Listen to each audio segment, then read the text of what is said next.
नमस्कार सभी को, गुड इवनिंग। तो ओके, सुनाई दे रहे हैं ना सबको? अभी अ, ऐसे तो आपके सब्जेक्ट से थोड़ा अलग है आज का। आप आईआईटी के स्टूडेंट से मुख्यतः से, और ये सब्जेक्ट ऐसे आयुर्वेदा का है। तो आज का जो सब्जेक्ट है ह्यूमन साइकोलॉजी एंड आयुर्वेदा। तो लेकिन आयुर्वेद आपका जो ये अभी का स्टडी का तो सब्जेक्ट नहीं है, लेकिन ये हमारी लाइफ से जुड़ा हुआ सब्जेक्ट है।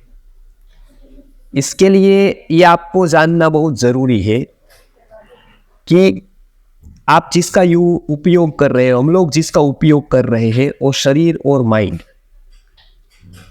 उसकी कैसी रिदम है, उसकी कैसी सिस्टम है, और इसके बारे में स्क्रिप्चर में या आयुर्वेद के ग्रंथों में क्या क्या बताया है, और जो बताया है वो अनेक परीक्षणों के बाद आज कितना वो सही है वो हमको पता चलता है।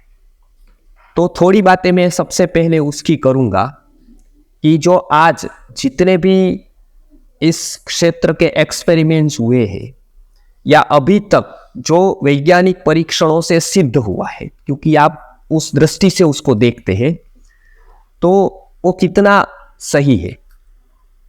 तो सर्वप्रथम हम ये बात करें कि आयुर्वेद का तो आपको थोड़ा बहुत पता ही होगा। तो करीब करीब लगभग आयुर्वेद का इतिहास 10,000 से ज्यादा पुराना है, मतलब हजारों साल का है, आप कह सकते हैं। आयुर्वेद के जो ग्रंथ मिलते हैं वो मिनिमम 3,000 से पहले के, मतलब 3 बिफोर क्राइस्ट मानो कि 1500 या 2000 ईयर अगो के मिलते हैं, मतलब आज से लगभग 4,000 साल पहले के।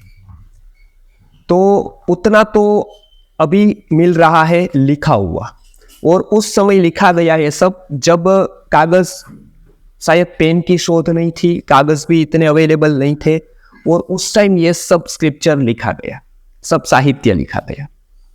तो उसमें जो जो बातें लिखी है आज उसी के अनुसार जो मॉडर्न साइंस है उसने जो प्रूव की है, उसकी 2-3 बातें मैं बताता हुआ। वो लाइफ की गर्भ का समय वो 9 मंथ का होता है, और उसमें इस टाइम पर ये अंग और प्रत्यंग की उत्पत्ति होती है, विकास होता है, और ये उसमें विकास का महत्व और इतनी मतलब बातें उसमें होती है अंदरूनी प्रोसेस में। तो आज हम देखते हैं तो उसी तरह से वो देखने को मिलता है सोनोग्राफी में।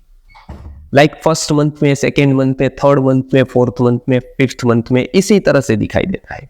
8th मंथ की जो डिलीवरी है वो रिस्की होती है, आज भी वो रिस्की मानी जाती है। जन्म के बाद मतलब इतना प्रिकॉशन रखना होता है, नहीं तो इतने डिसीज होते हैं बच्चों को, वो उस समय लिखा गया, आज भी इतना ही सही है। और इसके ऊपर ही डॉक्टर हिपोक्रेट्स से या तो डॉक्टर हेनीमैन है, तो उन्होंने अलग अलग पद्धतियों की शोध की, लाइक जिसको हम आज एलोपैथी या होम्योपैथी के नाम से जानते हैं। तो एक कंसेप्ट उसमें ऐसा है कि जिसका बहुत महत्व है, लेकिन इसका रोल पैसिव है। ऐसे हम लोग मानते हैं कि उसका रोल पैसिव है, लेकिन बहुत ही एक्टिव उसका रोल है, वो है माइंड। सबसे पहले आयुर्वेद में हमारे जो प्राचीन जितने भी ग्रंथ है, लाइक वेदांत के, न्याय के, उसमें तो ये बात आई है, लेकिन आयुर्वेद में मुख्यतः से जो बात आई वो आई है मन की। और ये मन शब्द है वो वेदों से लेकर अभी तक प्रयुक्त हुआ है। जब इंग्लिश में तो माइंड शब्द ही नहीं था और कंसेप्ट नहीं था उसका, कि माइंड, क्योंकि वो ऐसा मानते थे कि जितना भी दिखाई देता है उतना ही अस्तित्व है, जो नहीं दिखाई देता है उसका कोई अस्तित्व ही। तो ऐसे तो हम पूरा शरीर को खोजबीन करें और पूरा शरीर में खोजे तो माइंड कहीं दिखाई नहीं देता है। तो दिखाई नहीं देता है तो उसका कोई अस्तित्व ही नहीं है, ऐसी एक जगह पर मान्यता थी। और उसके ऊपर सालों सदियों तक विवाद चला कि माइंड जैसी कोई वस्तु है कि नहीं, माइंड है कि नहीं। और आयुर्वेद में इसको पहले से ही स्वीकार कर दिया कि माइंड है, और ये इसकी वर्किंग सिस्टम है माइंड। सुश्रुत संहिता नामक ग्रंथ है जिसको सर्वप्रथम सर्जरी का ग्रंथ माना जाता है। इसके लिए आप इंसाइक्लोपीडिया और ब्रिटानिका में देखेंगे फादर ऑफ सर्जरी, तो वो सुश्रुत है। सबसे पहले उन्होंने ही सर्जरी करना सिखाया। कर्नल टोड नामक अंग्रेज लेखक ने उसके बारे में बहुत कुछ बताया है कि सर्जरी का कैसे विकास हुआ। और ओवर वर्ल्ड में जब ये ऑपरेशन की जो सिस्टम आई या थियरी आई वो सुश्रुत संहिता से ही आई और आज पूरा वर्ल्ड उसको स्वीकार कर रहा है। तो सर्वप्रथम उन्होंने विस्तार से ये माइंड की बात की कि वो कितना मायने रखता है हमारे जीवन में, हमारा माइंड। उन्होंने उदाहरण दिया। वो कोई भी वस्तु समझाने के लिए भारत के लोगों के पास एक टेक्निक थी, वो है एग्जाम्पल, नोन टू अननोन। आपको किसी से भी अननोन बात से कनेक्ट कराना है तो उसको नोन पहले होना चाहिए, पहले कहना चाहिए और उसके बाद अननोन की बात बतानी चाहिए। तो हमारे माइंड में जो बातें जाती है ना, वो एक सीक्वेंस में जाती है। सीक्वेंस बिना कोई भी हमारे माइंड में जाता नहीं। और आपको स्टडी में भी, आपको मेमोरी में भी वो टेक्निक काम आएगा। सपोज मैं सीधा किसी को मिलता हूं, अनजान व्यक्ति को, और अनजान व्यक्ति को मैं पूछता हूं ये कौन है, तो वो कहता है कि मेरा नाम ये है। मैं थोड़े दिन के बाद वो अनजान व्यक्ति को भूल सकता हूं।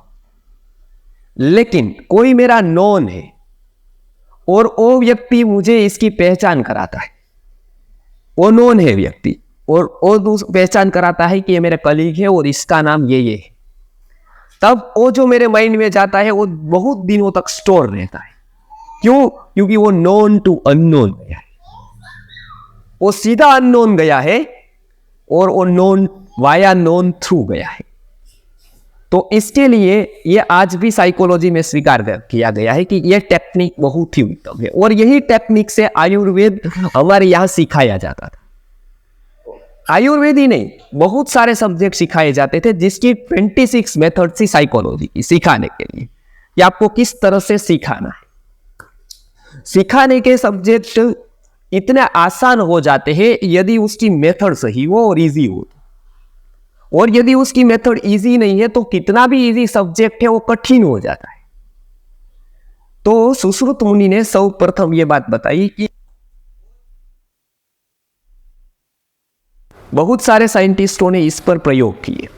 सबसे पहले सुश्रुत ने बताया कि एक व्यक्ति जंगल में जा रहा है। पहले के टाइम का ये एग्जाम्पल है, उदाहरण है कि वो जा रहा है तो रात घनघोर है, बराबर दिन उगने वाला है। उसी टाइम उसको एक लोहे की कील लगती है, वो लग गई, उसको ब्लड आया। वो जा रहा है जंगल में, उसको कील लग गई लोहे की। वो थोड़ा आगे चला, पीछे देखा, अब लोहे की कील लगी थी। थोड़ा वो आगे चला गया था, पीछे उसने कोबरा देखा। वो वहां से जा रहा था। उस टाइम उसने ये मान लिया कि ये कोबरा ने मुझे काट लिया। और ये सजेशन इतना गहरा हो गया कि वो आदमी थोड़े वैद्य के पास पहुंचा। वैद्य के पास पहुंचते ही उसको चक्कर आने लगे। चक्कर आने थोड़ी देर उसको औषधि की और वो मर गया। वैद्य ने देखा कि ये सर्प काटा हुआ घाव नहीं, क्योंकि जिसको सर्प काटता है उसका घाव अलग प्रकार का होता है और कील लगती है वो बिल्कुल सीधी जा रही। तो एकदम पता चल जाता है, बिल्कुल सामान्य वैद्य को भी ये पता चल जाता है कि ये किसके कारण हुआ है, दोष नहीं। तो उसके बाद उसने खोजबीन की और उसको आश्चर्य लगा कि इसको वाकई कील लगी है। लेकिन उसके शहर में जहर निकला। तो वो जहर कहां से आया? कील में तो जहर था नहीं। और एनाटॉमी एंड फिजियोलॉजी कह रही है कि हमारा शरीर खून बना सकता है, धातुएं बना सकता है, हड्डी बना सकता है, सप्त धातु बना सकता है, लेकिन वो जहर नहीं बना सकता है। तो शरीर से तो तैयार नहीं हुआ, कील में था नहीं, शरीर बना नहीं सकता है, तो ये तैयार किसने किया? और वो मर गया तो पक्का था कि ये जहर के कारण मरा है। तो उसमें पता चला कि ये मन ने तैयार किया। बॉडी की, क्योंकि एनाटॉमी एंड फिजियोलॉजी के सारे नियम है वो बताते हैं कि हमारा बॉडी विष तैयार नहीं कर सकता है, जहर तैयार नहीं कर सकता है। तो किसने किया ये? तो माइंड ने किया, क्योंकि सारे के सारे नियम क्या हो गए? गौण हो गए। वो सारे के सारे नियम गौण हो गए शरीर शास्त्र के, क्योंकि वहाँ माइंड काम करने लगा। लाइक यहाँ कोई वीआईपी आता है तो ऐसे हमारे में नियम है कि सारे रोड खुले होने चाहिए, लेकिन जैसे कोई वीआईपी आया, जैसे कोई मंत्री आए, प्रधानमंत्री, मुख्यमंत्री, कोई, तो रोड बंद हो जाते हैं। क्यों ऐसा होता है? क्योंकि वहाँ पर उसको स्पेशल फैसिलिटी मिलती है। यहाँ पर भी ऐसा होता है, यहाँ पूरा कॉर्डन होता है, बंद हो जाता है, क्योंकि वहाँ पर उसके बियॉन्ड काम होता है, ऊपर काम होता है, पीछे काम होता है, उसके महत्व का काम होता है। बस माइंड का ऐसा है। और ये सुश्रुत मुनि का वचन पहले लोग स्वीकार नहीं करते थे कि ये ऐसा हो ही नहीं सकता है। 1951 में अमेरिका में एक एक्ट आया, एंटी हिप्नोटिक एक्ट। ये सूचन का वो लोग प्रयोग करते थे हिप्नोटिज्म में। वो सूचन का प्रयोग कर रहे थे और करते करते करते करते वो प्रयोग मजाक में किसी ने उसको गहरी नींद में सुलाया और उसको ऐसा सूचन दिया, सजेशन दिया कि आप मर गए हो, और सही है वो व्यक्ति मर गया। इसके लिए एक एक्ट लाना पड़ा, एंटी हिप्नोटिक एक्ट, कि आप किसी भी तरह से उसको यूज नहीं कर सकते वो टेक्निक को। तो वो जितने जितने थे प्रयोग होते गए, सुश्रुत मुनि की बात सही होने लगी और उसमें उन्होंने प्रकार किए कि conscious mind, subconscious mind, unconscious mind. Ayurveda में सालों पहले इसको द्रव्य मन और भाव मन के नाम से बताया गया। एक हमारा सबकॉन्शियस है, एक कॉन्शियस, एक द्रव्य मन है, एक भाव मन है। ये उस समय की परिभाषा में बताया गया, द्रव्य मन और भाव मन। मतलब एक अंग जो लॉजिक से समझते हैं ऐसा एक माइंड है, और एक बिल्कुल लॉजिक नहीं समझता है, एक ऐसा माइंड। तो कुछ बातें ऐसी होती है, और ये दोनों को आयुर्वेद में इसलिए बताना जरूरी है क्योंकि ये रोग जो हमको आजकल डिसीज होते हैं वो दो प्रकार से होते हैं। एक तो हम जो कुछ भी खाते हैं ऐसा वैसा, और इसके कारण हमारे शरीर में वात, पित्त, कफ का इनबैलेंसिंग होता है। ये तो एक ये रीजन है। और दूसरा रीजन जो आयुर्वेद में सालों पहले बताया कि हमारी अंतस्रावी जितनी भी ग्रंथियां, वो ग्रंथियों का में से जो अंतस्राव होते हैं वो हार्मोनल इनबैलेंस के कारण डिसीज होते हैं, और वो डिसीज ऐसे होते हैं जिसको हम साइकोसोमेटिक डिसीज कहते हैं आज, और आज के काल में वो सबसे ज्यादा हो रहे हैं। तो इसके लिए आयुर्वेद ने बताया कि मन भी बहुत बड़ा रोल प्ले करता है हमको हेल्दी रखने में, और उसको बड़ा रोल उसमें भी होता है कि हमको डिसीज देने में, या तो फिर डिसीज में वो भी हम उसका यूज न करें, हम उसको ठीक तरह से अनुसरण न करें, फॉलो न करें, तो हमको डिसीज भी हो सकते हैं। तो इसके लिए आयुर्वेद ने दो बातों का ध्यान रखने को बताया। एक तो वात, पित्त, कफ सम रहे, इसके लिए उन्होंने स्वस्थ वृत्त का कंसेप्ट दिया, और हार्मोनल बैलेंस रहे हमारा, इसके लिए उन्होंने सद्वृत्त का कंसेप्ट दिया। तो आज जो बात होने वाली है वो साइकोलॉजी और आयुर्वेद में, कि हमारा मन किस तरह से काम करता है अकॉर्डिंग टू आयुर्वेदा। क्योंकि आपको आश्चर्य लगेगा, और बहुत लोगों ने बताया था कि ये सब्जेक्ट में पहली बार सुना है कि आयुर्वेद में भी साइकोलॉजी का वर्णन है, जबकि सबसे ज्यादा साइकोलॉजी का ही वर्णन, सबसे पहले जो वर्ल्ड को इंट्रोड्यूस किया उस हिसाब से साइकोलॉजी 16 मानस प्रकृति बताई, कि जैसे एक शरीर की 7 प्रकृति होती है, उसमें ये 16 प्रकार के लोग ही वर्ल्ड में मिलते हैं। कहीं पर भी आप चले जाओ, उसकी मानस प्रकृति कोई एक प्रकार की होगी। और ये पूरा का पूरा हमारा चलता कैसे, ऑटो मोड पर, हमको भी पता नहीं है सब कुछ, लेकिन हमारा ऐसे ही चल रहा है, क्योंकि वो कैसी सिस्टम है माइंड की। इसके लिए इसको समझने में जितने जितने हम समझते जाएंगे उतना पता चलता जाएगा कि जो डिसीज के कारण है आज, वो भौतिक कम है, वो यहाँ से ज़्यादा है। यदि यहाँ से ज़्यादा है तो फिर मिटने की शुरुआत भी यहीं से होनी चाहिए, तो वो सफल होगा। तो इसके लिए थोड़ी बातें हम बताएंगे कि किस तरह से आयुर्वेद में माइंड का वर्णन है और ये किसे डिजीज होते हैं और किस तरह से उसका सॉल्यूशन होता है।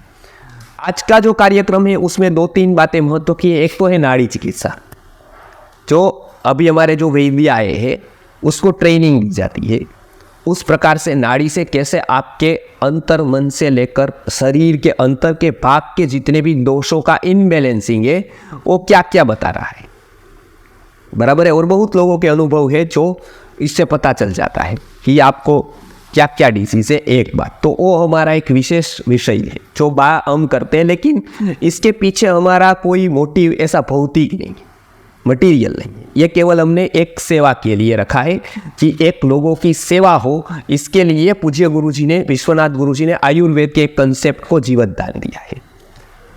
और दूसरा, इसको एजुकेट करें आयुर्वेद के क्षेत्र में कि हमारा जो माइंड है उसको यदि हम नहीं जानते हैं तो कितना भी हमारे पास ज्ञान है टेक्नोलॉजी का और उसका मशीनरीज का और इंजीनियरिंग का, लेकिन हम जब अपनी साइकोलॉजी को, अपने इस यंत्र को नहीं जानेंगे तब तक हमको बाकी का ज्ञान उतना काम नहीं आएगा जितना वो आना चाहिए। हम इतना उपयोग नहीं कर पाएंगे क्योंकि हमको जो यूज़ करना है वो इसी से करना है दूसरों का। सबसे पहले तो हमारे पास यही साधन है, यही यंत्र है, यही इंस्ट्रूमेंट है। तो इसके लिए सर्वप्रथम हम यदि बात करें तो आयुर्वेद में ऐसा बताया गया है कि हमारी जो लाइफस्टाइल है वो यदि कुदरत के अकॉर्डिंग रही तो हम इसी यंत्र से, इसी साधन से सालों तक बहुत ही अच्छा काम ले सकते हैं। लेकिन यदि वो एंटी नेचर हुई, यदि वो कुदरत के रूप में रिदम नहीं बना पाई तो हमको अनेक प्रकार के डिसीज होंगे। लाइक सुबह का टाइम होता है वो जागने का होता है और रात को सोने का होता है। तो यदि हम इससे विपरीत करते, खास करके स्टूडेंट्स बहुत करते ऐसा कि वो रात के टाइम पर जागते हैं, तो रात के टाइम पर जब वो जागते हैं तब उसके बहुत सारे हार्मोन्स में डिस्टर्बेंस होता है और इसके कारण उसको बहुत सारे डिसीज होते हैं। उसको ऐसा लगता है कि मैं प्रिपरेशन कर रही हूँ एग्जाम का, या तो फिर मुझे पढ़ना बहुत पड़ता है, इतनी इतनी पुस्तकें हैं। तो मैं बताता हूँ आयुर्वेद में आपकी इतनी होगी, आयुर्वेद में इतने इतने हैं, तो भी हम आसानी से उसको याद रख पाते हैं। हम आसानी से कभी रात को जगे बिना ही, केवल यहाँ जो आपको यूज करना है, या क्योंकि वो फोकस नहीं होता है, और जब तक उसको फोकस नहीं होता है हम याद नहीं रख पाते हैं। और इसके कारण क्या होता है, मेमोरी लॉस होता है, टेंशन होता है, स्ट्रेस होता है। तो इसलिए जो आयुर्वेद के सूत्र है वो हम यदि पहले ही फॉलो करेंगे और उसको इस तरह से देखकर हम जानेंगे तो हम बहुत सारे डिसीज इससे बच पाएंगे। सबसे पहले हमने जो टाइप 1 डायबिटीज़ पर रिसर्च किया, तो जो बच्चे अभी जाते हैं प्री स्कूल में, जबकि उसको रहना चाहिए माँ के पास सबसे ज़्यादा, लेकिन माँ उसको पीछा छुड़वाने के लिए भेज देती है किसी और के पास, बराबर है।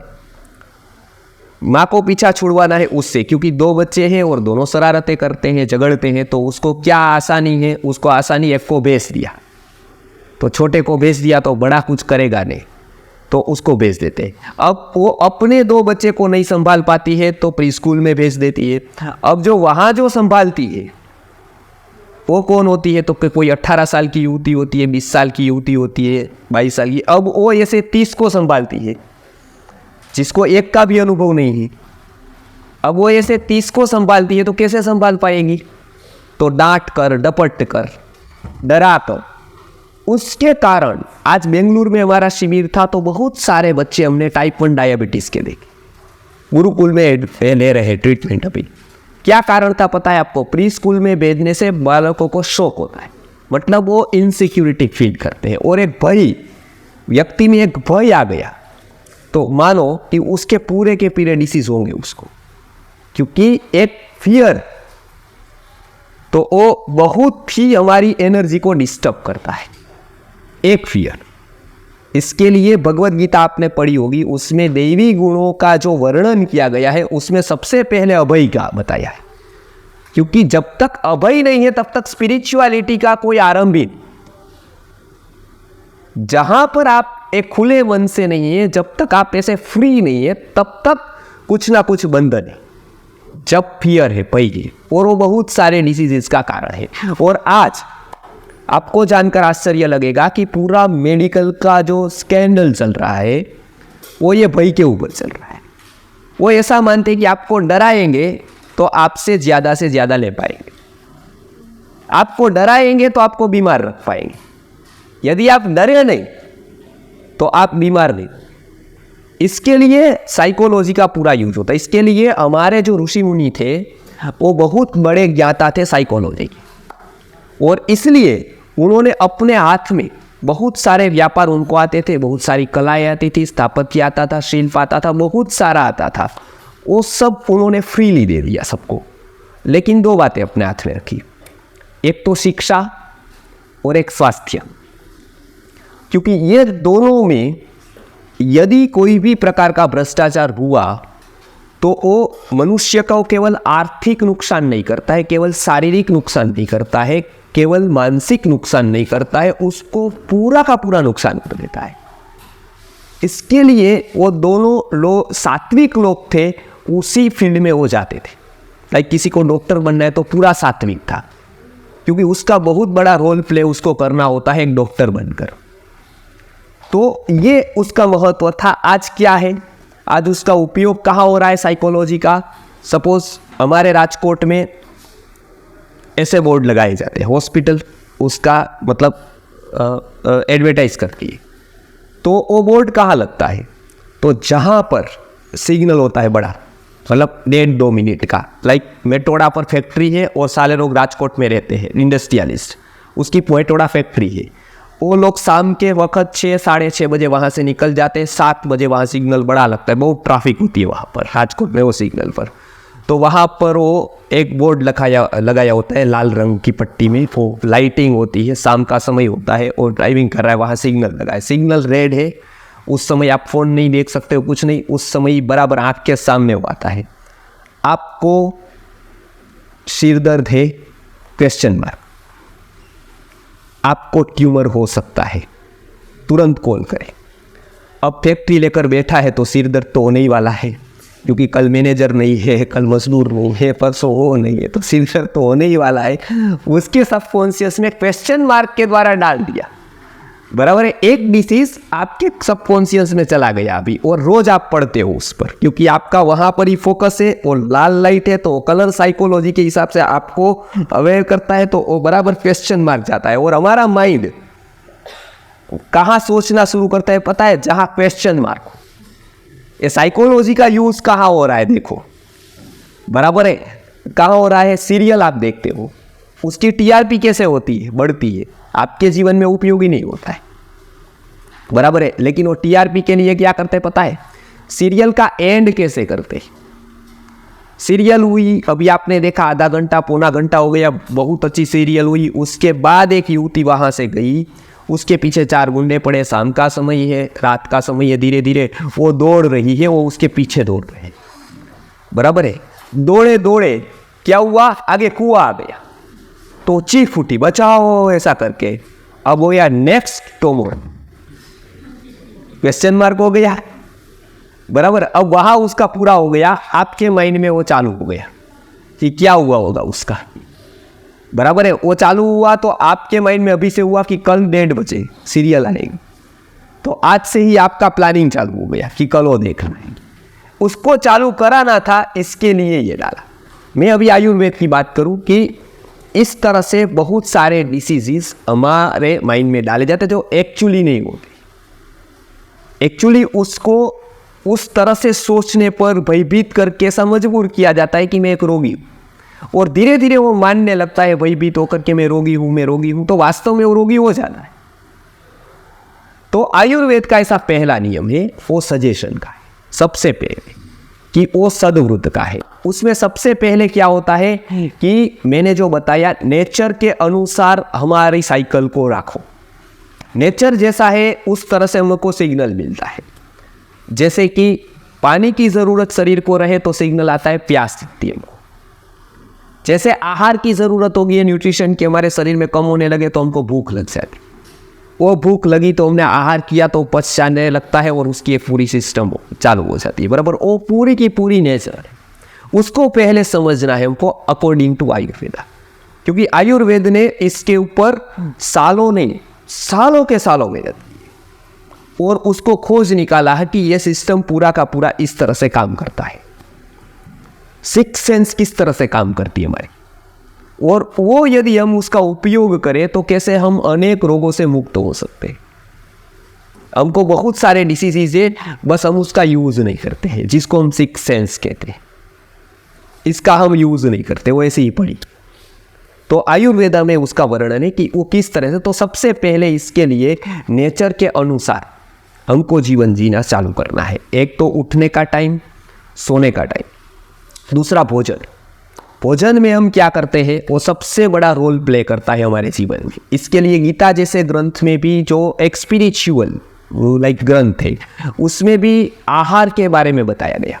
मतलब वो ऐसे तो सब्जेक्ट के बाहर होगा, लेकिन ऐसे वो अंदर इसलिए है क्योंकि आहार से हम लेते हैं तो केवल उसका संबंध बॉडी से नहीं, उसका संबंध माइंड से भी। माइंड को भी वो इफेक्ट करता है जो भी हम फूड लेते हैं। इसके लिए हमारे यहाँ बताया जाता है स्टूडेंट को क्या क्या खाना है, स्टूडेंट को क्या नहीं खाना है। लाइक फर्मेंटेड फूड है, वारी फूड है, बासी फूड है, ये सभी यदि स्टूडेंट खाएंगे, एसिडिक फूड है, जंक फूड है, ये सभी स्टूडेंट्स यदि खाएंगे तो उसके मेमोरी को लॉस होने वाला है। उसका जो मेमोरी है वो दिन प्रतिदिन कम होती जाएगी, शरीर में आलस बना रहेगा।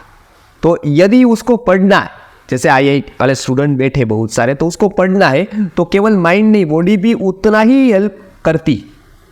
बॉडी भी ज़रूरी है, बॉडी में आपकी थकान है, बॉडी में आलस्य है तो माइंड नहीं करेगा काम। और दोनों का कोऑपरेट हो करना, दोनों का सहयोग होना ज़रूरी है, दोनों एक दूसरे से मिलकर काम करते हैं। तो इसके लिए बॉडी को भी ठीक रखना है।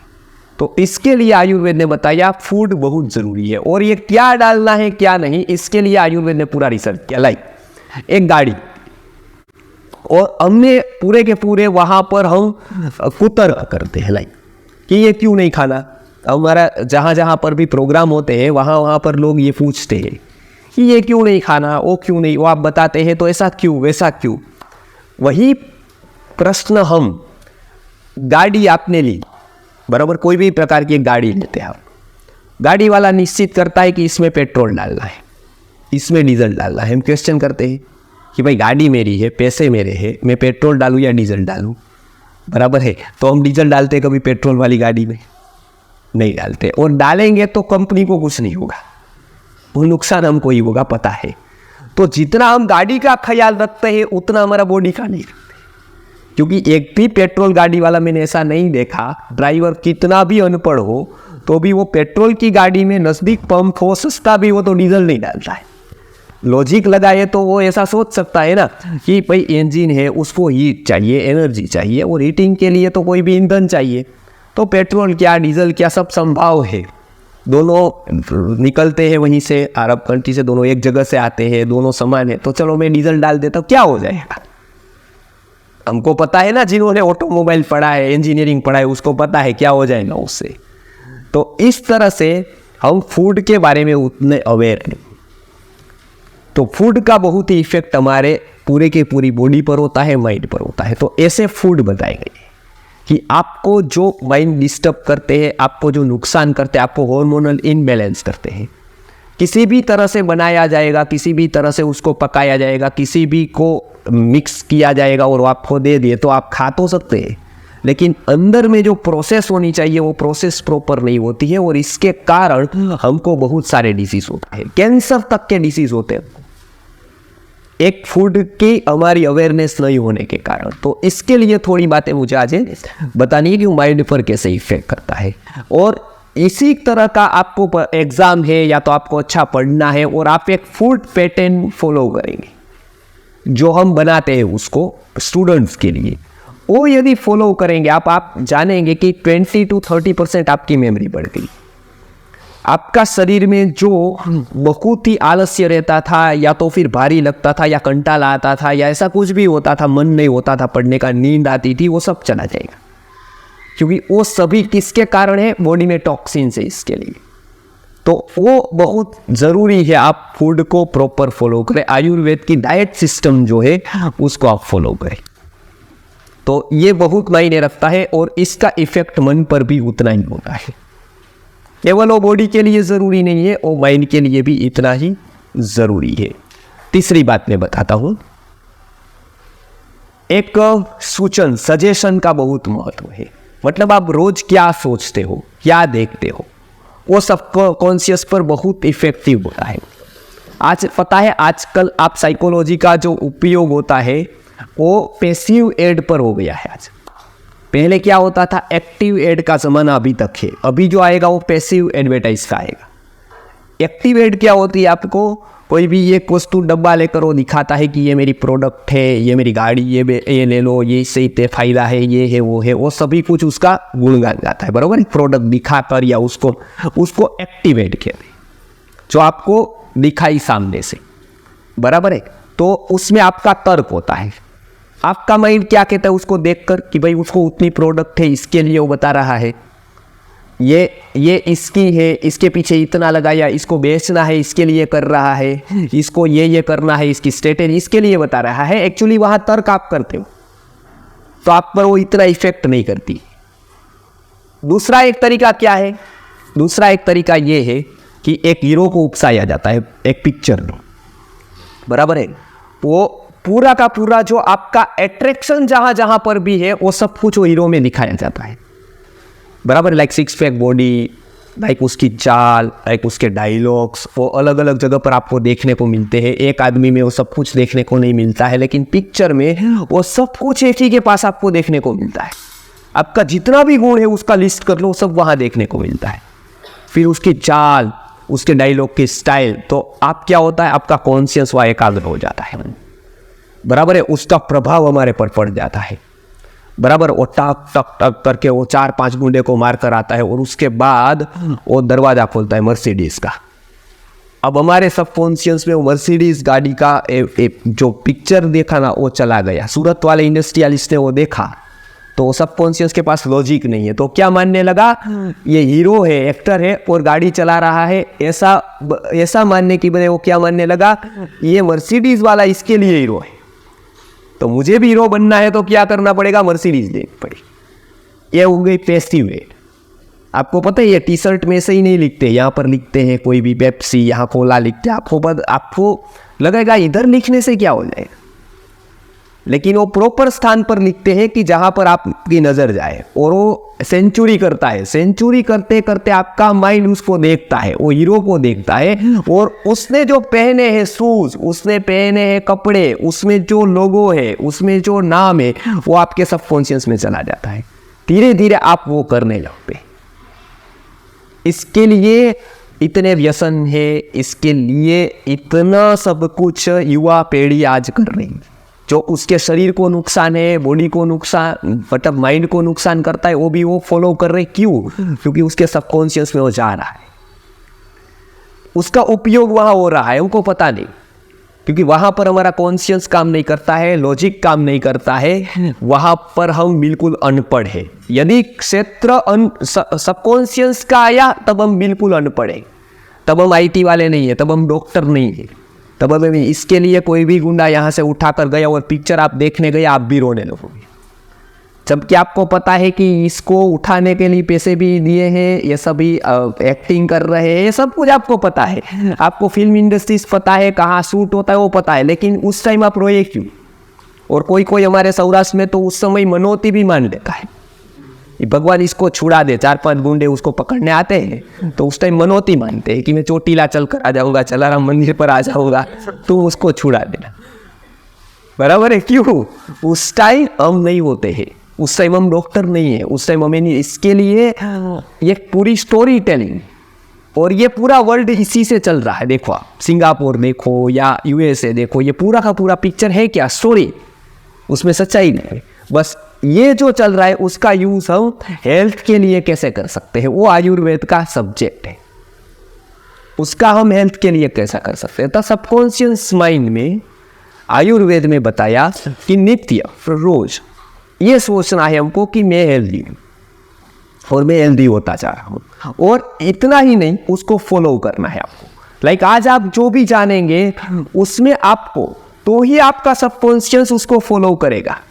आपको गंभीरता से फॉलो करना है कि कल मैं इसमें से 2 बात को फॉलो करूंगा, और ये यदि फॉलो करना आपने चालू किया तो आपका उसी दिशा में माइंड जाएगा, उसी दिशा में बॉडी की एनर्जी जाएगी, पूरा का पूरा एक ही दिशा में वर्क होगा। और पूरी की पूरी एक सिस्टम है, उसमें आप एक दिशा देंगे तो उसी दिशा में वो काम करने लग जाएंगे। और ऐसे में केवल ये बात नहीं कर रहा हूं, हमने इससे बहुत सारे कॉम्प्लिकेटेड डिसीज में भी रिजल्ट पाए। जो लोग हताश हो गए हैं, निराश हो गए हैं, जिसको कैंसर है, जिसको डायबिटीज है, जिसको बता दिया है, ऐसे लोगों को कुछ उसके पास कैपेबिलिटी है तो उसको हम इसके लिए बुलाते हैं ध्यान करने को, उसको सजेशन देने को। लेकिन वो केवल नाम का होता है ध्यान। मात्र हमको ये करना होता है कि वो अपने आप को ऐसे सूचन देने लगे, अपने आप को वो ऐसी मेथड बनाए ताकि वो अपने आप स्वस्थ होने लगे, उसके हार्मोन बैलेंस होने लगे। और इसमें आपको आश्चर्य लगेगा, डायबिटीज है, ब्लड प्रेशर है, उससे लेकर जितने भी खास करके साइकोसोमेटिक डिसीज है, किसी को टेंशन है, स्ट्रेस है, इंसोमेनिया है, वो सारे के सारे डिसीज में इसका बहुत ही अच्छा परिणाम देखने को मिलता है। हम बस उसका यूज नहीं करते हैं, और हम यूज नहीं करते हैं तो हमारे द्वारा इसका यूज हो रहा है टीवी से, पिक्चर से, सीरियल से, सभी कुछ। इसलिए इतने ऐड चलते हैं, क्योंकि ऐड वाले को भी पता है वो चलते क्यों है, क्योंकि वो करता है तो उसको रिजल्ट देखने को मिलता है। पिक्चर में जो दिखाया जाता है, जैसे आज से मैं बार बार बताता हूँ, बहुत सारे उदाहरण देता हूँ साइकोलॉजी समझाने के लिए, कि आज से आप तो लगभग अभी IIT में होंगे, लेकिन मैं आज से 10-15 साल की बात कर रहा हूँ। उस टाइम राजकोट में सपोज मैं बात करूँ तो 2000 ऑलमोस्ट 10 की, तो उस समय आपने किसी को बताया होता कि एक तरफ से, मतलब कोई एजुकेशन में साथ ही रहते हैं, मतलब बॉयज़ और गर्ल्स, तो वो कोई एजुकेशन वाली कॉलेज है, वहाँ पर कॉमर्स कॉलेज में बार बार वो एग्जांपल देता हूँ, वहाँ पर आपने एक किसी युवा को बताया होता कि एक तरफ फटा हुआ जीन्स पहनकर तुझे कॉलेज में जाना है, और इतना तू जाएगा तो मैं तुमको 500 रुपया या 1000 रुपया दूंगा। बराबर आप अपने तर्क का यूज़ करिए, आप ऐसा अमेज करिए कि वो जाता उस टाइम 2010 में जाता हो कि नहीं जाता। क्या कह रहे हैं आपका माइंड, जाता कि नहीं? नहीं जाता। आज दोनों तरफ से फटा हुआ जीन्स पहनकर 1000 रुपये का खरीद कर वो जाता है, बराबर है। जिस लड़की से वो शर्माता था फटा हुआ जीन्स पहनकर, उस लड़की को दिखाने के लिए जाता है। दोनों तरफ से फटा हुआ जीन्स पहनकर वो दिखाने के लिए जाता है, जबकि वो ढाक देता था, फटा भी होता था थोड़ा, तो वो ऐसा करता था कि वो किसी को दिखाई न दे, तुरंत वो घर पर जाता था और तुरंत दूसरा बदल कर लाता था। आज वो दोनों तरफ से फटा हुआ पहनकर दिखाने के लिए जाता है। क्या है मोरल ऑफ द स्टोरी? क्या है? वो नहीं निश्चित करता है उसको क्या पहनना है, कोई और निश्चित कर रहा है उसको क्या पहनाना है। मतलब उसके हाथ में नहीं है, वो निश्चित नहीं करता है उसको क्या खाना है। आपको पता नहीं होता है 10 साल पहले जंक फूड वगैरह इतना 15 साल पहले नहीं था, तो आपको चलता था। आज आ गया तो आप एडिक्ट हो गए, तो आपको भी चलता ही नहीं है उसके बिना, बराबर है। क्यों? क्योंकि हम निश्चित नहीं करते हमको क्या खाना है, हमको क्या खिलाना है वो और कोई निश्चित करता है, और वो तुरंत नहीं करता है। आज से 5 साल पहले हमारे तो माइंड में है ही नहीं, अभी उसने निश्चित कर लिया है कि हमको 2030 में क्या खिलाना है, तो उसकी एड 2028 में चालू हो जाएगी। आपको पता नहीं होगा, पिक्चर में आएगा तो आपके सबकॉन्शियस में डाल दिया जाएगा। ये अच्छा ऐसा भी है, अच्छा ऐसा भी, तो वो पूरा का पूरा डाल दिया कि आपके सबकॉन्शियस से कहा इसमें रस लेने वाला है इसका, तो वो अवेलेबिलिटी हो जाएगी, क्योंकि आप में पहले मांग क्रिएट हो गई। किसने की? सबकॉन्शियस में। तो सबसे बड़ा जो आज यूज हो रहा है हमारे सबकॉन्शियस का, वो कहाँ हो रहा है? व्यापार, एडवर्टाइजिंग, कंपनीज में। लेकिन हमारे स्वास्थ्य के लिए उसका कोई यूज नहीं हो रहा है। वो हम उसके बारे में सोचते ही नहीं है कि हम क्या सोचते हैं। हम उसके बारे में कभी नहीं सोचते कि हमारा विचार कितना प्रभावी हो सकता है।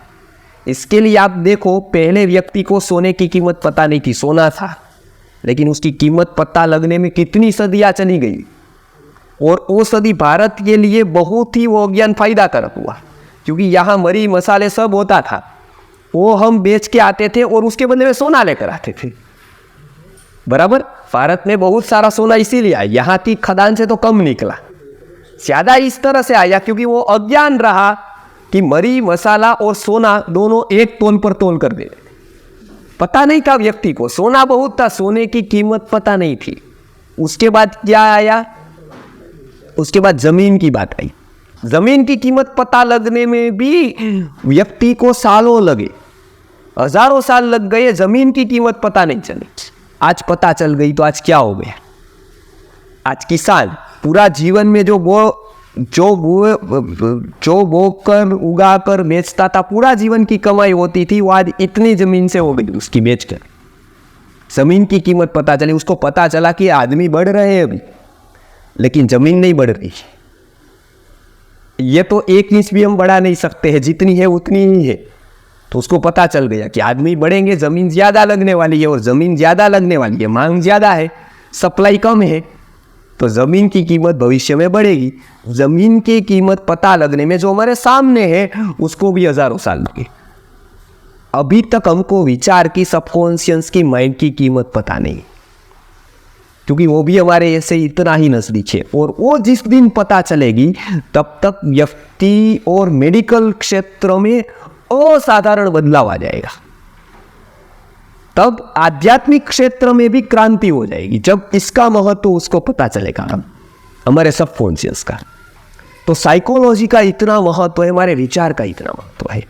तो सबसे मैं महत्वपूर्ण बात यह कर रहा था कि आप जो इसकी पैटर्न है उसी पर सोचो। जैसे आपकी एग्जाम है, जैसे आपको कुछ पढ़ना है, जैसे आपको स्वस्थ होना है, तो एवरी डे आपके सबकॉन्शियस को यह बोलना है कि मैं हेल्दी हूं, मैं हेल्दी हो रहा हूं।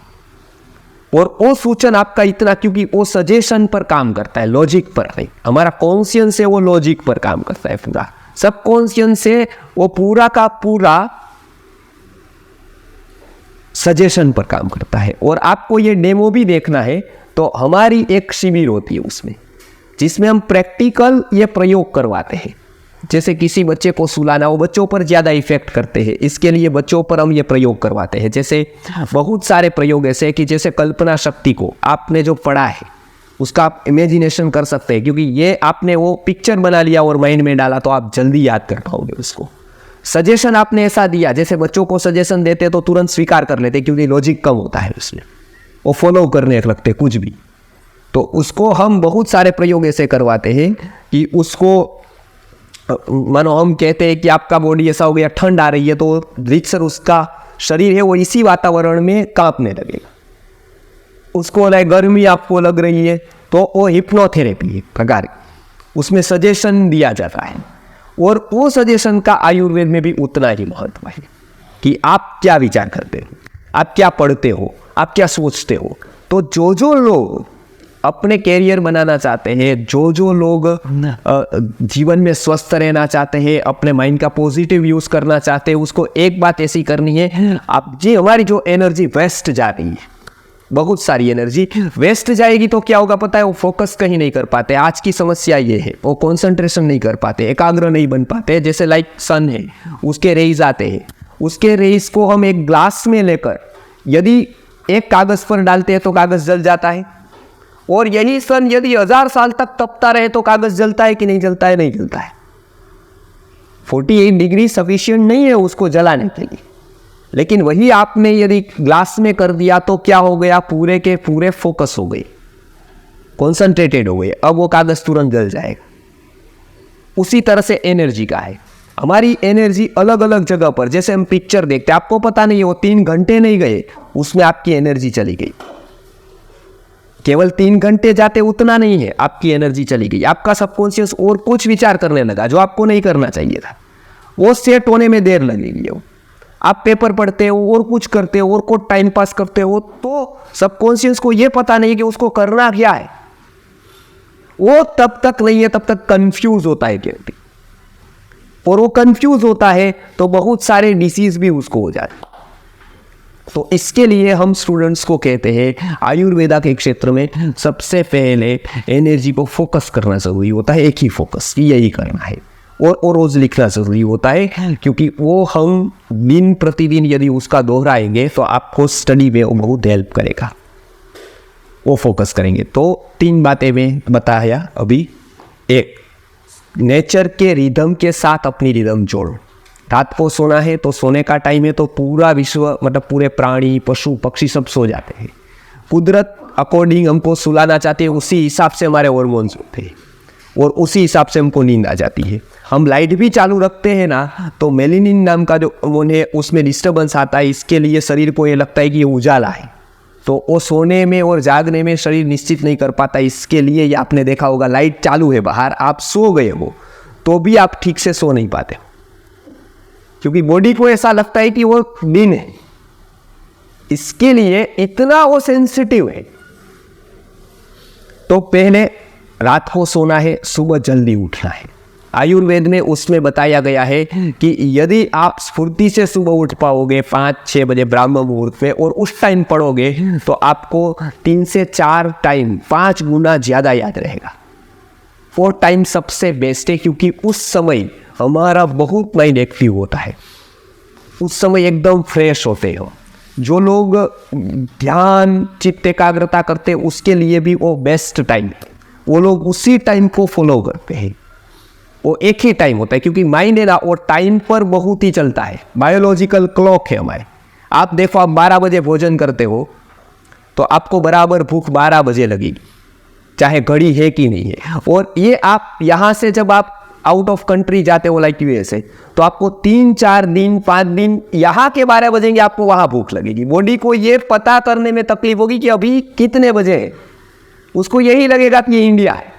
फिर उसको धीरे धीरे पता लगेगा अच्छा इंडिया नहीं है, ये आदमी दूसरी जगह आ गया है। तो फिर वो 4-5 दिन वो सेट करेगा और उसके बाद वहाँ के अनुसार आपको भूख लगने लगेगी।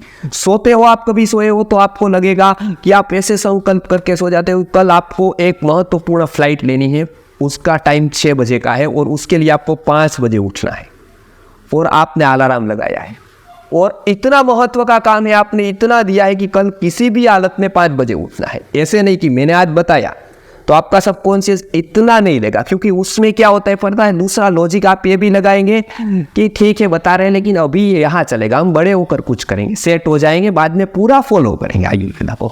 अभी हम देखो हॉस्टल में रह रहे हैं, अभी इतनी तकलीफें हैं, अभी वो एक हमारा एक आगे आ जाएगा लॉजिक करने को, क्योंकि कोई भी वस्तु हमारे माइंड को स्वीकार नहीं होती है दूसरों की, क्योंकि उसमें ईगो आ जाता है। तो क्या होगा पता है, ऐसा हम भी करते हैं कि अभी हम जो हमारे स्टूडेंट तो ज़्यादातर स्पिरिचुअल और आयुर्वेदा के होते हैं, उसको हम कहते हैं कि आयुर्वेद में बताए, हम डॉक्टर है आयुर्वेद के, वो हमारे स्टूडेंट होते हैं जो आयुर्वेद के डॉक्टर होते हैं, BMS MD या DHMS, तो आयुर्वेद के होम्योपैथ के। तो उन लोगों को हम बताते हैं कि चलो कल से उठना ही है सुबह, वो निश्चित कर लेते हैं सुबह उठना है। सुबह उठने का डिसाइड किया तो वही आदमी है अभी सो गया, निश्चित कर दिया कि उठना है सुबह, अलार्म भी बजा, लेकिन ठंड बहुत है, तो उसका माइंड क्या कहेगा, आज नहीं कल अच्छा दिन है, कल से स्टार्ट करेंगे, आज चलेगा। तो वही माइंड उसका क्या करेगा, उसका ये बंद कर देगा अलार्म।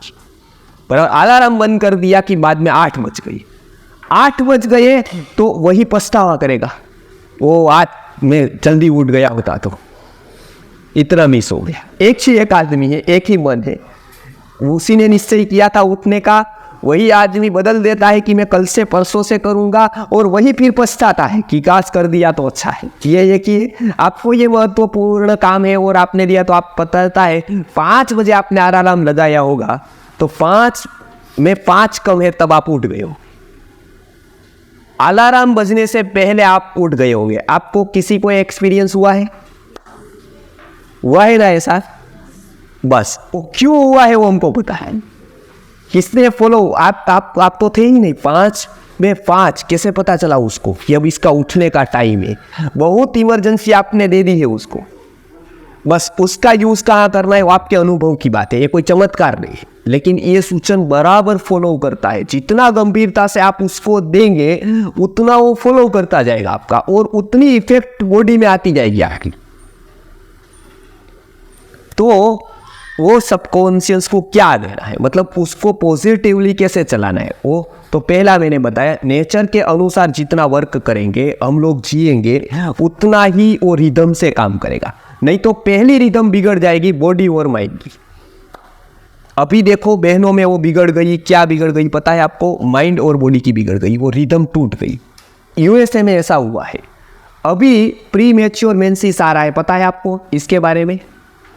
बहनों को पता होगा शायद, पता है कितना हार्मोनल इनबैलेंसिंग हो गया अभी, क्योंकि वो शरीर से तो वो 10 साल की है, लेकिन वो जो पिक्चर देख रही है, वो जो सीरियल्स देख रही है, वो वेब सीरीज देख रही है, उसमें ऐसे ऐसे दृश्य दिखाए जाते हैं जो सेक्स हार्मोन्स को उत्तेजित करते हैं, और वो उत्तेजित उसमें होते हैं तो क्या होता है, उसका बॉडी 10 ईयर्स का है, लेकिन उसमें जो विचार गया ना वो 14 और 15 ईयर्स का, 16 ईयर्स में जो लड़कियां होती उसका गया। तो बॉडी और माइंड का जो रिदम था वो टूटा, वहां पर टूटा। तो पहले अर्ली मेंसेस चालू हुए, प्रीमैच्योर जिसको कहते हैं, और उसके कारण इनफर्टिलिटी से लेकर बहुत सारी समस्या उसमें आई, क्योंकि वो कंट्रोल नहीं कर पाती है बाद में, क्योंकि कंट्रोल के हार्मोन बाद में आते कुदरती रूप से, कुदरत के क्रम से। तो क्या हो गया, बॉडी की और रिदम, बॉडी और माइंड के बीच की जो रिदम थी वो टूट गई। और रिदम जब जब टूटती है तब तक हमको साइकोसोमेटिक डिसीज होते हैं, और जब टूट गई तो बहुत सारे डिसीज हमको होते हैं। लाइक हमारा काम करने का टाइम है 8 घंटे, 8 घंटे से ज़्यादा आप काम करोगे, किसी का उदाहरण देकर कि वो फला फला संत तो 16 घंटे काम करते हैं, फला संत तो 18 घंटे काम करते हैं, तो ऐसा एक प्रोपोगेंडा चलाते हैं प्रचार का कि वो 20 घंटे, तो उतना घंटे काम करने के लिए बॉडी और माइंड है। वो जितना ज़्यादा आप काम उससे अधिक करोगे उतना स्ट्रेस जनरेट करेगा। आप फ्री होने चाहिए 2 घंटे तो क्या होगा, स्ट्रेस नहीं आएगा। स्ट्रेस नहीं आएगा तो बहुत सारे डिसीज नहीं होंगे। तो ये हमको नेचर के अनुसार रिदम के साथ जीना है। फूड के बारे में, दिनचर्या के बारे में, तो हमारा सबकॉन्शियस के साथ रिदम आएगा तो हमारी मेमोरी ऑटोमेटिक बढ़ेगी, हमारा फोकस ऑटोमेटिक आएगा। वो मैंने पहली बात बताई। सेकेंड, सदवृत्त का पालन करना है, जो हमारे हार्मोनल बैलेंस में जब डिस्टर्बेंस करते हैं, ऐसे पिक्चर, ऐसे दृश्य, ऐसी वस्तुएं सुननी पढ़नी नहीं, आपको पता नहीं है, लेकिन वो हमारे पर इफेक्ट करती है। हम एग्रेसिव हो जाते हैं, हम गुस्से हो जाते हैं, हमारे ऐसे बहुत सारे डिस्टर्बेंस होते हैं हमारे जीवन में, तो ये नहीं करना है। लास्ट वन, इसका महत्व समझकर हमको कुछ बातें आयुर्वेद की ऐसी फॉलो करनी है, कुछ औषधियाँ लेनी, कुछ लाइक न्यूट्रिशन ऐसे लेने हैं जो हमारे बॉडी को लाभ करते हैं। और जहाँ जहाँ पर ये घटता है, और एक खास ध्यान रखें जिम्नेशियम का, जो लोग एक्सरसाइज करते हैं वो लोग खास ध्यान रखें, वो सोच समझ कर एक्सरसाइज करें। क्यों? क्योंकि जो जिम्नेशियम है उसका कंसेप्ट फिटनेस के लिए आया है, हेल्थ के लिए नहीं। और there is difference between fitness and health, वो दोनों अलग अलग बातें हैं। आपकी फिटनेस अच्छी हो सकती है लेकिन आपकी हेल्थ गड़बड़ हो सकती है, और आपकी हेल्थ अच्छी हो सकती है, आपका फिटनेस नहीं भी हो सकता है, दोनों है। फिटनेस आपके प्रोफेशन से, आपके शौक है उससे ज़्यादा संबंध रखता है। हेल्थ आपके रूटीन लाइफ में, आपके डिसीज से, आपके स्वास्थ्य से संबंध रखता है। तो अभी हमने क्या किया, दोनों को मिला दिया, दोनों को मिला दिया। एक एक्टर है, एक रनर है, वो जिम्नेशियम में जा रहा है एक्सरसाइज करने के लिए, वो चलेगा, वो एक्सरसाइज करता है चलेगा, वो उसको कोई बात नहीं, उसको माइंड के लिए उतना पोषण नहीं चाहिए, क्योंकि यहाँ से उसको कुछ काम नहीं करना है, उसको केवल मैराथन में दौड़ लगानी है। लेकिन वही जिम्नेशियम की एक्सरसाइज वो यदि आप करते हो, जैसे आईआईटी के स्टूडेंट करते, तो उसको यहाँ चाहिए माइंड के लिए, वो ऑक्सीजन चाहिए, एनर्जी चाहिए, वो आप वहाँ खर्च करके इन्वेस्ट करके आते हो, लेकिन वो जब पक जाएगी तब उसके पहले आप पक जाओगे। आपके लिए रूटीन के लिए वो चाहिए लिक्विडिटी, वो उसमें नहीं रहती है। इसके लिए जो बौद्धिक लोग हैं वो ऐसी एक्सरसाइज करते हैं, उसको बहुत सारे डिसीज होते हैं। इसके लिए आयुर्वेद में सर्वप्रथम व्यायाम के बारे में भी बताया कि आपके लिए कौन सी एक्सरसाइज बराबर है। वो कोई कोच नहीं बता सकता है, क्योंकि कोच का विषय फिटनेस का है, हेल्थ का नहीं है। और हमने दोनों को एक कर दिया, जबकि दोनों बहुत अलग अलग है। उसका हेल्थ के साथ फिटनेस का कोई संबंध नहीं है। कोई व्यक्ति यदि 10 किलोमीटर दौड़ सकता है तो उसका मतलब ये नहीं हो जाता है कि वो स्वस्थ है, और कोई व्यक्ति 2 किलोमीटर भी दौड़ न सके तो उसका मतलब ये नहीं कि वो बीमार है। वो बहुत बड़ा डिफरेंस है। इसके लिए जो वो आया सर, वो फिटनेस के लिए आया और वो व्यवसाय के लिए। किसी को रन के लिए ज़रूरी होती है, किसी को 6 पैक बॉडी के लिए ज़रूरी होता है, किसी के लिए किसी को पैर की शक्ति की ज़रूरत होती है, किसी को मसल्स की ज़रूरत होती है। इसलिए वो फिटनेस है। उसका स्वास्थ्य के साथ, हेल्थ के साथ किसी भी प्रकार का कोई संबंध नहीं है। तो जहाँ जहाँ पर हम जाते हैं, बहुत सारे डिसीज का कारण, रीज़न हमारी जो अननेसेसरी एक्सरसाइज होती है, जो हमको बहुत सारे डिसीज, स्नायु के, हड्डियों के डिसीज कर सकती है। तो इसका भी आप ध्यान रखें। वो जो भी उसकी एडवर्टाइज होती है या और कुछ भी होता है, वो अपने अपने फायदे के लिए होता है। उसका उद्देश्य ऐसा नहीं होता है कि पूरे के पूरे लोग हेल्दी रहे। और आयुर्वेद का उद्देश्य ये है कि सभी लोग हेल्दी रहेंगे तो सभी लोग कोई ना कोई उसमें से स्पिरिचुअल के पर जाएगा, और वहाँ पर वो जर्नी कर पाएगा, कॉन्शियस सबकॉन्शियसली कोई उसका सेवा कर पाएगा, और कोई व्यक्ति उसमें से हज़ारों में से कोई एक आगे बढ़ पाएगा। तो इसके लिए हेल्दी होना बहुत ज़रूरी है। बहुत अच्छी यदि हमको सेवा भी करनी है, हमको अच्छी लाइफ जीनी है, तो इसके लिए हेल्थ बहुत ही ज़रूरी होता है। तो हम तो उस क्षेत्र में है जहाँ पर केवल फिजिकल हेल्थ नहीं, यहाँ की भी हेल्थ ज़रूरी होती है, और वो आयुर्वेद में दोनों बताया है, स्वस्थवृत एंड सदवृत। तो इसके लिए आयुर्वेद की दृष्टि से आप इतना फॉलो करेंगे। विशेष जहाँ जहाँ पर भी हमारी शिविरें होती है, वहाँ पर आप उसमें आ सकते हैं। राजकोट, अहमदाबाद, अनेक जगह पर ऐसी शिविरें होती है। 2-3 दिन के वर्कशॉप होते हैं। जिसको भी कुछ भी इसमें से इंटरेस्ट है आयुर्वेदा सीखने में, माइंड की कोई भी प्रकार की सिस्टम सीखने के लिए, या फिर छोटे छोटे कितने प्रकार के कोर्सेस है, लाइक किचन केमिस्ट्री, लाइक घर पे हम कैसे स्वस्थ रहे। आयुर्वेदा का जैसे गवर्नमेंट एक कोर्स चलाती है BAMS का, MD का। संस्कृति आर्य गुरुकुलम सालों से सेपरेट, गवर्नमेंट से सेपरेट होकर ऐसे कोर्सेज चलाता है समाज शिक्षा के लिए, क्योंकि आयुर्वेद केवल BAMS कॉलेज में ही सीमित रह गया तो हम लोग आयुर्वेदा नहीं सीख पाएंगे, और हम नहीं सीख पाएंगे तो हमारे बच्चों की परवरिश नहीं कर पाएंगे, हम घर को स्वस्थ नहीं रख पाएंगे। और एक व्यक्ति घर में, यदि एक स्त्री, खास करके लेडीज़ को मैं बताता हूँ, एक बीमार हो गई तो एक बीमार नहीं होती है, पूरा घर बीमार हो जाता है। और वो समय पर वो यदि बीमार हुई तो उसके जो रिलेशनशिप है उसमें भी प्रॉब्लम आते हैं, पूरा का पूरा घर का वातावरण भी नेगेटिव हो जाता है। इसके लिए बहनों को तो खास स्वस्थ रहना बहुत ज़रूरी होता है, क्योंकि बच्चे को संभालने से लेकर बड़े करने से लेकर संस्कार देने की जिम्मेदारी उसकी होती है। तो ये सभी को लेकर हम आयुर्वेद के पूरे क्लासेस चलाते हैं। कोई भी डिग्री इसकी या किसी भी की और कोई भी योग्यता की ज़रूरत नहीं रहती है। आप वो शिविर को ज्वाइन कर सकते हैं, वहाँ आ सकते हैं। और हमारी एक मेथड है, 26 मेथड से हम कोई भी सब्जेक्ट में जितनी ज़्यादा सबकॉन्शियस की मेथड यूज़ कर सके उतनी यूज़ करके हम उसको पढ़ाते हैं।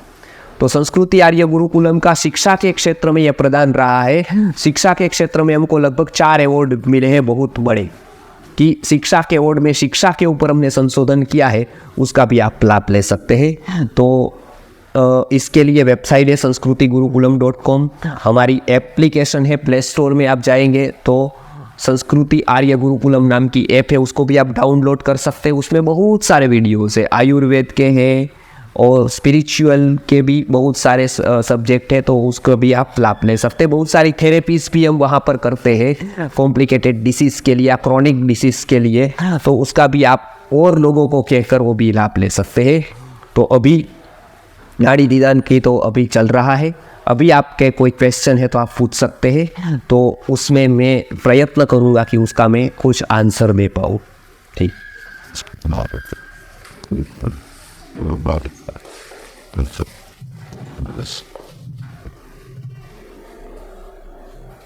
हाँ, क्वेश्चन सीखे तो यस। हाँ हाँ हाँ यस, हाँ बोलिए। हाँ मेरा दो सवाल है। एक है जो आफ्टर फेस्टिव एडवर्टाइजमेंट की बात कर रहे हैं, उसके साथ सब लोग वो जीना पड़ता है। देखिए हम लोग सोशल मीडिया में इंटरनेट भी यूज़ करना पड़ता है, तो हम लोग उसको कहते हैं पहचान कि हाँ ये है, ये हम लोग साइकोलॉजिकली यस। हाँ मैं पहले एक का जवाब दे देता हूँ। ओके, तो सबसे पहले बात आती है पैसिव एड की, जहाँ युवा मानस को टारगेट किया जाता है। ज़्यादातर वो युवा मानस होता है जिसको बहुत ही वो एक कंज्यूमर के तौर पर देखते हैं। पूरे भारत की बात हो रही है कि वो लोग क्या करते हैं कि एक युवा है ऐसा नहीं, लेकिन वो एक कंज्यूमर है, बराबर है, और एक बेस्ट कंज्यूमर बने हो, बराबर है। वो चाहे कैसा भी हो, लेकिन उसका वही होता है, वही टारगेट किया जाता है ऑडियंस को। तो उससे तो हम बच नहीं सकते, लेकिन उसके प्रभाव से बच सकते हैं। तो वो यदि हम उसके प्रति कि हमारे काम का वो नहीं है, क्या है, हम उसको एक बार स्थान देते थे हमारी लाइफस्टाइल पे, जो कभी नहीं होता, लेकिन उसको यदि वहाँ स्थान मिल गया कि जैसे हम एक दाढ़ी करते हैं तो 10,000 करोड़ चाइना में ट्रांसफ़र होता है, फिर स्नान करते एक साबुन से दूसरे 10,000 करोड़ जाते हैं, तीसरा यदि हम केवल माथे पर तेल लगाते हैं पूरे लोग, तीसरे 10,000 करोड़ वहाँ गया। ये राष्ट्र की बात है, एक राष्ट्र निष्ठा की बात है। इसके लिए ये इकोनॉमी समझनी है पूरी की पूरी। हमारे यहाँ क्या कहा गया, पूरा वेद से लेकर इकोनॉमी समझाई गई हमको। तो युवा मानस को क्या है, अभी उसके प्रभाव से बचना है। मतलब वो कितना भी करे पैसिव है, जैसे हम भी देखते हैं, लेकिन वो प्रभाव हम पर नहीं होना चाहिए। तो ये एक बहुत महत्व का है कि उसका प्रभाव नहीं हुआ तो वो ये जैसे मैं ऐड करूँ कोका कोला लेकर, तो वो आपको प्रभाव नहीं करेगा, बराबर है। लेकिन उसी समय वो क्रिकेटर करे तो प्रभावी हो जाएगा। क्यों? क्योंकि क्रिकेटर पहले से उसके सबकॉन्शियस में है, एक्टर पहले से उसके सबकॉन्शियस में है।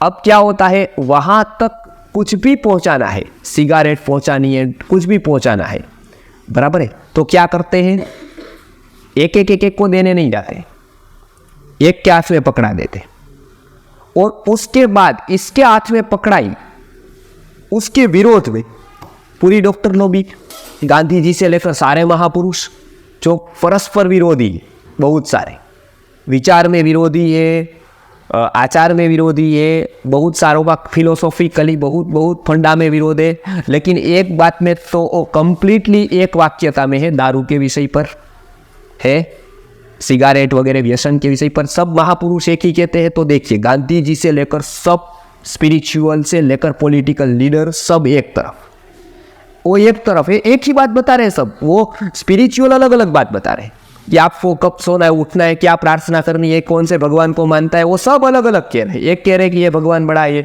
उसमें सब में अपने अपने विवाद है, लेकिन एक बात में तो क्लियर है कि दारू और सिगारेट तो पूरा भारत का स्पिरिचुअल स्ट्रेंथ है, वो एक तरफ मना कर रही है कि ये नहीं करना है, ये नहीं खाना है, बराबर है।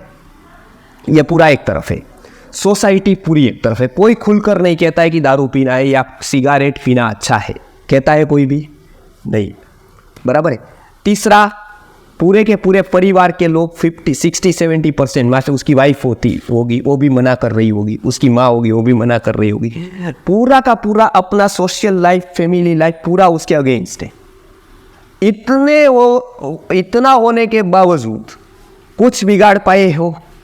सिगारेट का, दारू का कुछ बिगाड़ पाए हैं? इतने महापुरुष एक तरफ होने के बावजूद दारू का कुछ नहीं बिगड़ा है, उसकी सेलिंग में वो कुछ नहीं हुआ है, इतना फर्क नहीं हुआ है, उल्टा दिन प्रतिदिन बढ़ती जा रही है। इतने महापुरुष एक तरफ, आप देखो कितनी स्ट्रेंथ होगी उसकी, ये सबको एक तरफ लगा दिया, हजारों करोड़ों को वो उसका फॉलोइंग वर्ग है, उसका यहाँ कुछ नहीं आता है, वो वहाँ बरोबर है, वो जिसने जहाँ लीडर है यहाँ उसका कुछ नहीं चलता है सिगारेट। क्यों? क्योंकि वो पिंच कर रहे आपसो तर्क से। अच्छा, मैं दूसरा तो भूल गया, वैज्ञानिक सारे साइंटिस्ट कह रहे हैं कि इससे फला कैंसर होता है, इससे टीका कैंसर होता है, इससे वो होता है, इससे वो होता है, अभी रिसर्च हुआ, इसका लीवर बिगड़ता है, इससे वो डिसीज, और वो पूरा सुनता है। और कभी कभी तो ऐसी नौबत आती है कि उसकी पत्नी उसको बताती है कि पेपर देती कि आप देखो, आप जो रोज दारू पीते हो, रोज सिगारेट पीते हो, थोड़ा सिगारेट का आप देख लो, कितना कितना अभी ये डॉक्टर, रशिया के डॉक्टर है और भारत के डॉक्टरों के साथ मिलकर ये हॉस्पिटल में उसने रिसर्च किया है, देखो बड़ा आया था, सिगारेट पीने से इतनी मृत्यु, इतने कैंसर, इतना वो, इतना इतना नुकसान हुआ है, इतना स्मोकिंग से नुकसान है, इतना पूरा भरा था। उसने पूरा का पूरा देखा, शॉक हो गया वो, पेपर को ऐसे दाब दिया और फेंका, आज से बंद बोले। तो बोले क्या, दारू या सिगारेट? नहीं, पेपर। मतलब उसने पूछा कि आज से बंद क्या, दारू या सिगारेट, क्या बंद करोगे? तो बोले नहीं, पेपर आज से। क्योंकि वो लॉजिक है, अब समझ के, वो उसका कुछ नहीं आता है, तो सबकॉन्शियस की बात आती है। इमोशन है ना, वो लॉजिक से हमेशा भारी पड़ता है। आप देखना, एक लड़का और लड़की बहस करते हो, झगड़ रहे हो, और एक रोने लगे, बात खत्म। रोने से वो सही हो गई। पब्लिक किसका मानेगी बताओ? पब्लिक की सिंपैथी किसके साथ जाएगी? बस उसका रोना बल हो गया, वहाँ इमोशन जीत गया। बाद में कौन सही गलत हो, बात अलग हो गई, अब उसका रोना प्रबल हो गया क्योंकि उसने इमोशन का यूज किया। इमोशन हमेशा प्रभावी है सालों से तर्क के ऊपर, कितना भी लॉजिक लगाओ। तो एक पैसिव एड से आपको बचना है। पहला आप काम करो, क्रिकेटर और एक्टर से बचो। जब तक आपको एक्टर हीरो लगता है, क्रिकेटर हीरो लगता है, पैसिव से आप बच नहीं पाओगे। रोनाल्डो का पता है ना आपको, केवल आपको ये यदि घटना नहीं बनी होती और हम बताते तो लोग हमको बहुत बार बताते हैं कि ये केवल गप लगा रहे। BHU में हमारा व्याख्यान था, रीत सर ऐसा कहा, तो मैंने कहा कि आप लोग अभी पढ़ेंगे, आप MSc तो हो गए हो, MSc वाले स्टूडेंट, पढ़ने में आपको बहुत देर है, आप MSc हो गए लेकिन पढ़े नहीं हुआ, और ये घटना नहीं बनी होती, अब धीरे धीरे वहाँ पर होने लगे, तो फिर से आया कि नहीं आपकी बात सही थी। 2-3 लोगों ने तो ऐसा भी कहा कि नहीं सही थी। रोनाल्डो ने क्या किया, पेप्सी के बारे, कोका का, उसने केवल बोतल इतने से लगाकर यहाँ रख दी और कहा ड्रिंक वाटर। एक भी शब्द वो नहीं बोला, एक भी नेगेटिव शब्द नहीं बोला वो। ये बोतल यहाँ कोका की थी, बराबर है, वो यहाँ रख दी पास में, और पानी की बोतल उठाकर बोला ड्रिंक वाटर। इतने में उसके शेयर नीचे आ गए, पता है आपको, देख लेना यूट्यूब पर वीडियो है, बराबर है। अब इतना कहने से शेयर मार्केट में कितना फर्क पड़ा कोका कोला को? क्यों पड़ा? क्योंकि उसके सबकॉन्शियस में जिसने भी रोनाल्डो है ना, वो रोनाल्डो इसको ले जा सकता भी है, उसको हटा भी सकता है, दोनों ताकत उसमें है। तो इसके लिए हम बता रहे हैं बार बार, जब तक हम अपने बच्चों को क्रिकेटर और एक्टर को महान बताते जाएंगे, उसकी बात हम देखते जाएंगे, उसको हमारा सबकॉन्शियस प्रभावित होता जाएगा न पता चलते हुए। इसके लिए उसके बैट पर विल्स लिखा होता है, क्या संबंध है उसका? वो विल्स पीता नहीं, तो भी उसका लिखा होता है बैट में विल्स। उसका क्या पीच पर विल्स लिखा होता है, क्या उसका संबंध है? बोलो, कोई बॉल से संबंध है, उससे कोई एनर्जी आती है, उससे क्या संबंध है? लेकिन बार बार जब आप देखते हो ना, तो उसकी साइकोलॉजी का पूरा यूज होता है। वो विल्स आपके माइंड में, सबकॉन्शियस में, जितने मैच देखे तो विल्स चली गई। अब केवल फिजिकल पहुंचाना बहुत आसान है क्योंकि एक जगह पर वाव चली गई है। तो पैसिव से बचना है तो हमारे यहाँ बताया एक्टर और क्रिकेटर से बचो, कैरेक्टर को लाओ।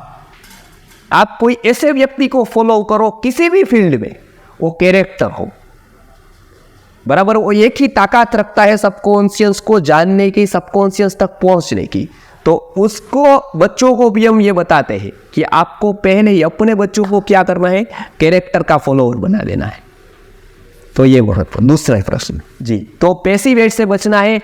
पैसिव एड जो करते हैं जिसके कारण पैसिव एड सक्सेस हो रही है, जो रूट कोज है वो है ये लोग, उससे आप बचो। नहीं तो कोई ना कोई वस्तु आपके सबकॉन्शियस में आ जाएगी, आपको पता ही नहीं चलेगा उसका, और आप फॉलो भी करने लगेंगे, आपको पता नहीं चलेगा, क्योंकि आपका लॉजिक वहां तक नहीं पहुंचता है। ठीक।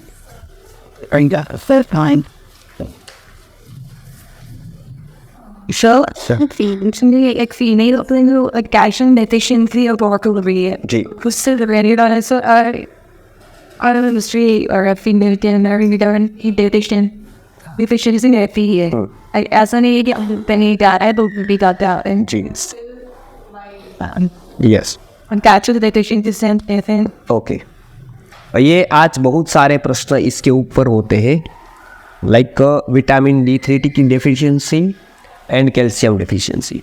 आयुर्वेद की दृष्टि से ये संबंधित अस्थि धातु से है।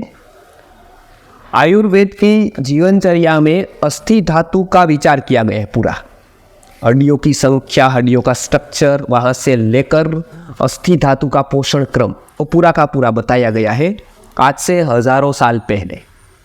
बराबर है। उसमें ये बताया गया है कि हमारी लाइफस्टाइल ऐसी हो गई है। पहली बात क्या हो गई है, तो हमारी लाइफस्टाइल में हम सूर्य का यूज नहीं कर रहे हैं, पहली बात।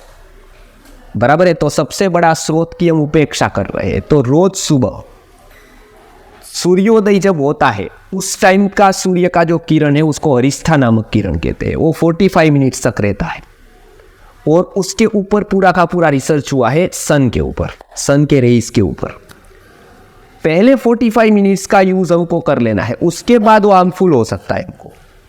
तो पहले 45 मिनट से सूर्योदय के जैसे टाइम है, लाइक 7 o'clock है, तो 7 to 7:30 तक हमको वो सूर्य का स्नान करना है, जिसको सूर्य स्नान कहते हैं।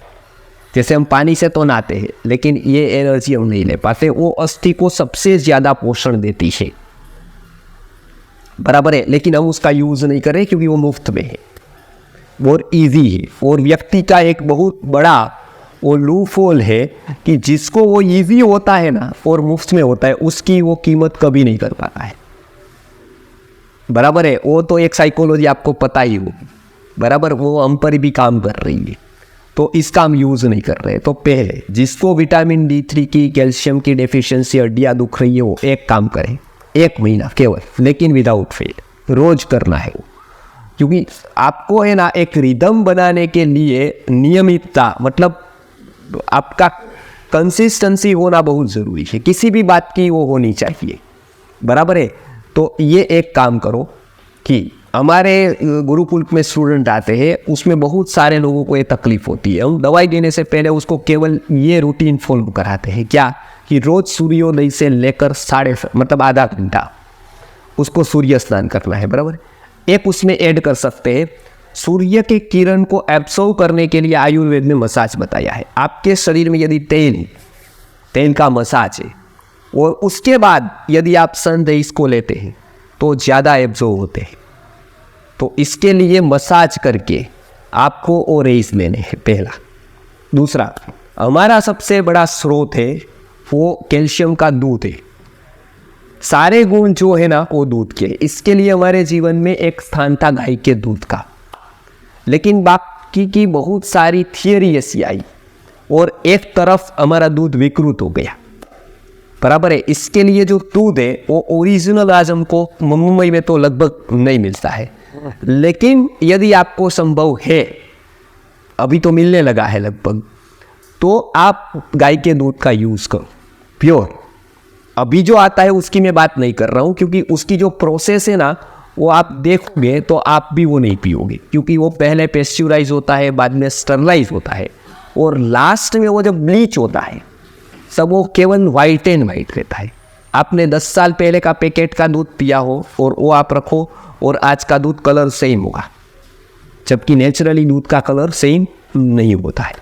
इसके लिए दूध के बारे में हमको बहुत कुछ जानना है। उसके लिए मेरे वीडियोज़ है दूध गाथा करके, कि दूध जो होता है उसके साथ विगन वाले उसको प्राणिज द्रव्यों में बताते हैं कि वो प्राणी से आने वाला है, इसके लिए नहीं पीना है। लेकिन आयुर्वेद और डीप जाता है। आयुर्वेद बताता है कि आपका केवल बॉडी का संबंध नहीं है, आपका जो इमोशन होता है उससे भी कोई भी आहार आपको प्रभावित करता है, इमोशन को भी प्रभावित करता है।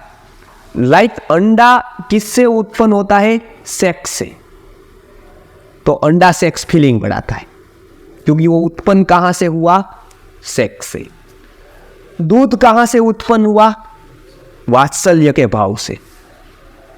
मतलब वात्सल्य का जो भाव आया उसके कारण उसको स्रवित हुआ। यदि वो मनुष्य की स्त्री है तो भी ठीक है, गाय है तो भी ठीक है, कोई भी पशु नहीं। तो वात्सल्य का भाव आया, उसकी उत्पत्ति दूध में हुई। तो वो क्या बढ़ाएगा? तो हमारे में वात्सल्य बढ़ाएगा। तो अभी उसका जो वात्सल्य का भाव आया और दूध आया तो उसमें देखा कि एसिटोसिन नाम का हार्मोन होता है, वो जनरेट होता है और उसके बाद उससे दूध बढ़ता है, तो उसके इंजेक्शन निकाल दी। वो वात्सल्य साइड हो गया, एसिटोसिन उसका आ गया तो दूध बढ़ गया। बराबर है, इतना प्रभाव करता है हमारा इमोशन। तो ये एक दूध का स्थान। तो दूध हम योग्य रीति से नहीं पीते हैं, इसके लिए आजकल बच्चों में, बड़ों में कैल्शियम डेफिशिएंसी देखी जाती है जो पहले नहीं थी। तो उसका यूज़ हमको करना है। आयुर्वेद में बाकी के 2-3 औषधियाँ हैं जो खास करके एक मोती का चूना आता है। यह चूना है वो कैल्शियम बढ़ाता है फास्ट, जो साधारण चूना हम खाते हैं वो। लेकिन उसका एक साइड इफेक्ट है, वो स्टोन करता है। आपने पर्याप्त पानी नहीं पिया और अभी हम नहीं कह सकते कि हम अच्छी तरह से पानी पीते, तो इसके लिए उसके जगह पर एक कैल्शियम ड्रॉप्स हमारी औषधि आती है, तो उससे कैल्शियम में बहुत फायदा होता है। तो कैल्शियम के लिए तो बहुत ही उत्तम उपाय है ये कैल्शियम ड्रॉप्स। और आयुर्वेद की ऐसी बहुत सारी दवाइयाँ भी जो कैल्शियम के लिए यूज़ होती है, उसका भी आप यूज़ कर सकते हैं जी। और कोई है जी?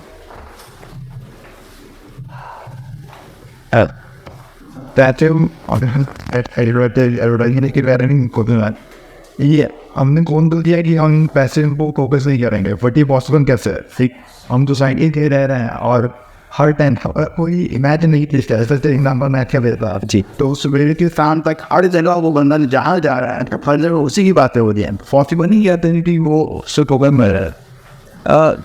वो एक ऐसा होता है कि हम उसको कितना इम्पोर्टेंस देते हैं, मतलब हम कितना महत्व देते हैं उसको। देखो वो कितनी भी बार दिखाए, वहाँ पर यदि अट्रैक्शन रहा, जहाँ जहाँ पर हम किसको महत्व देते हैं, जिसके प्रति हम अट्रैक्ट होते हैं, बराबर है। पीछे पड़ने से हम उसको महत्व देंगे वो ज़रूरी नहीं। हम हमारा अट्रैक्शन पॉइंट कहाँ है, वो यदि वो हो गया कोई भी कारण सर, मानो कि आपको कुछ अच्छा लगता है, आपका कोई प्रॉब्लम है और वो उससे सोल्व होता है, इसे उन्होंने दिखाई, तो वो होता है अट्रैक्शन का पॉइंट, बराबर है। लाइक कैसा? वो लॉजिक कम करता है। आपको क्या करता है वो मैं बताऊँ, सिंपल सी बात है। आपका लॉजिक जहाँ जहाँ बंद करने के जितने उपाय है ना, वो सारे उपाय वहाँ आजमाए जाते। लॉजिक हमारा बंद हो गया ना कि कुछ भी हम कर सकते हैं, वो व्यक्ति को गुलाम बनाने का एक बहुत बड़ा तरीका ये होता है, उसका लॉजिक बंद कर दो। जहां पर हमारा लॉजिक बंद हुआ वहां पर हम मानो कि हम उसके दायरे में आए, बराबर। वही हमारे पास हथियार लड़ने का है, लाइक WBC है हमारे पास। वो क्या करता है? एंटीबॉडीज जनरेट करके वायरस को खत्म करता है, पता है ना, वो ट्रैप करता है। नहीं है तो आप देखना कि हमारी इम्यूनिटी कैसे काम करती है, उसके ऊपर मेरा एक आयुर्वेद का वीडियो है पूरा का पूरा, चांदीपुरा वायरस के ऊपर, कि कोई भी वायरस की सिस्टम आयुर्वेद ने क्या बताई है, एंटीबॉडी को कैसे ट्रैप करता है। वो मॉडर्न साइंस से मैंने उसको समझाया है।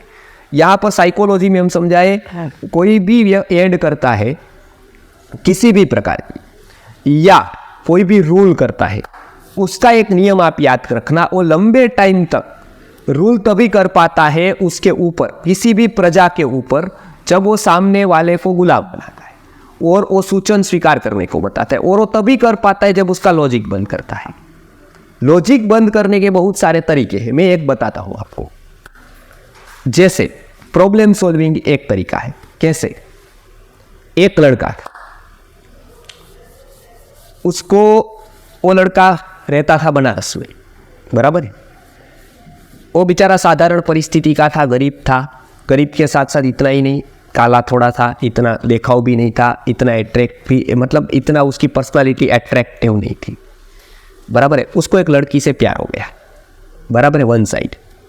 वो लड़की बहुत ही अच्छी, मतलब दिखने वाली थी, बहुत ही चपल थी, पढ़ाई की हुई थी, ये अनपढ़ था, इतना पढ़ाई नहीं किया था, गरीब था, वो श्रीमंत थी, मतलब 360 डिग्री ऊपर डिफरेंस आ रहे थे।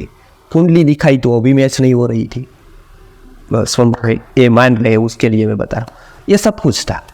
उसने एक साइकोलॉजिस्ट के पास गया और वो बताया कि मुझे इसके शादी करनी है, ये फैक्टर है मेरा, बराबर है। आप फॉलो मत करना इसको, मैं एक एज एग्जाम्पल दे रहा हूँ। तो उसने एक आइडिया बताया, जो आइडियाज बहुत जगह पर यूज़ हो रहा है, आपको पता नहीं क्या किया। 5 लोग गए रात को, वो बनारस से पूरा का पूरा जंगल का इलाका है, वहाँ से वो रोज जाती थी। वो 5 लोग पीछे पड़ गए, 4 लोगों ने उसके पीछे पड़े, केवल नाटक चल रहा था, वो कुछ करने वाले, बराबर है। उसके पीछे पड़ गए और वो भागने लगी। धीरे धीरे उसको आने लगा कि ये मुझे पकड़ने आने वाले।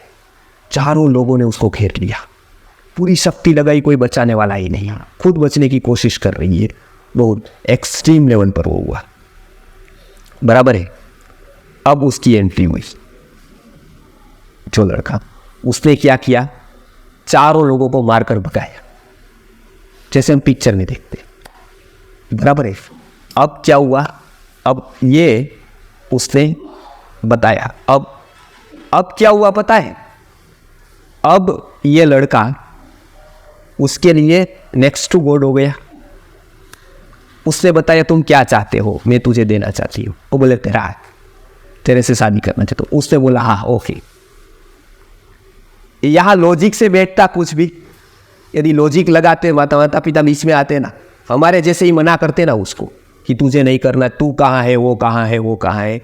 वो कब होता सब कुछ, जब लॉजिक होता तब, और कॉन्शियस में होता तब। जब उसको इतना बड़ा प्रॉब्लम सोल्व किया ना, तब प्रॉब्लम सॉल्वर जो हो वो हीरो बन गया। अब आप उसके बारे में 50 वस्तु बता दो, उसको कोई फर्क नहीं पड़ेगा, बराबर है। वो बहुत बड़ा रोल होता है उसका, बराबर है। अब क्या होता है, इसका यूज होता है प्रॉब्लम सॉल्विंग को।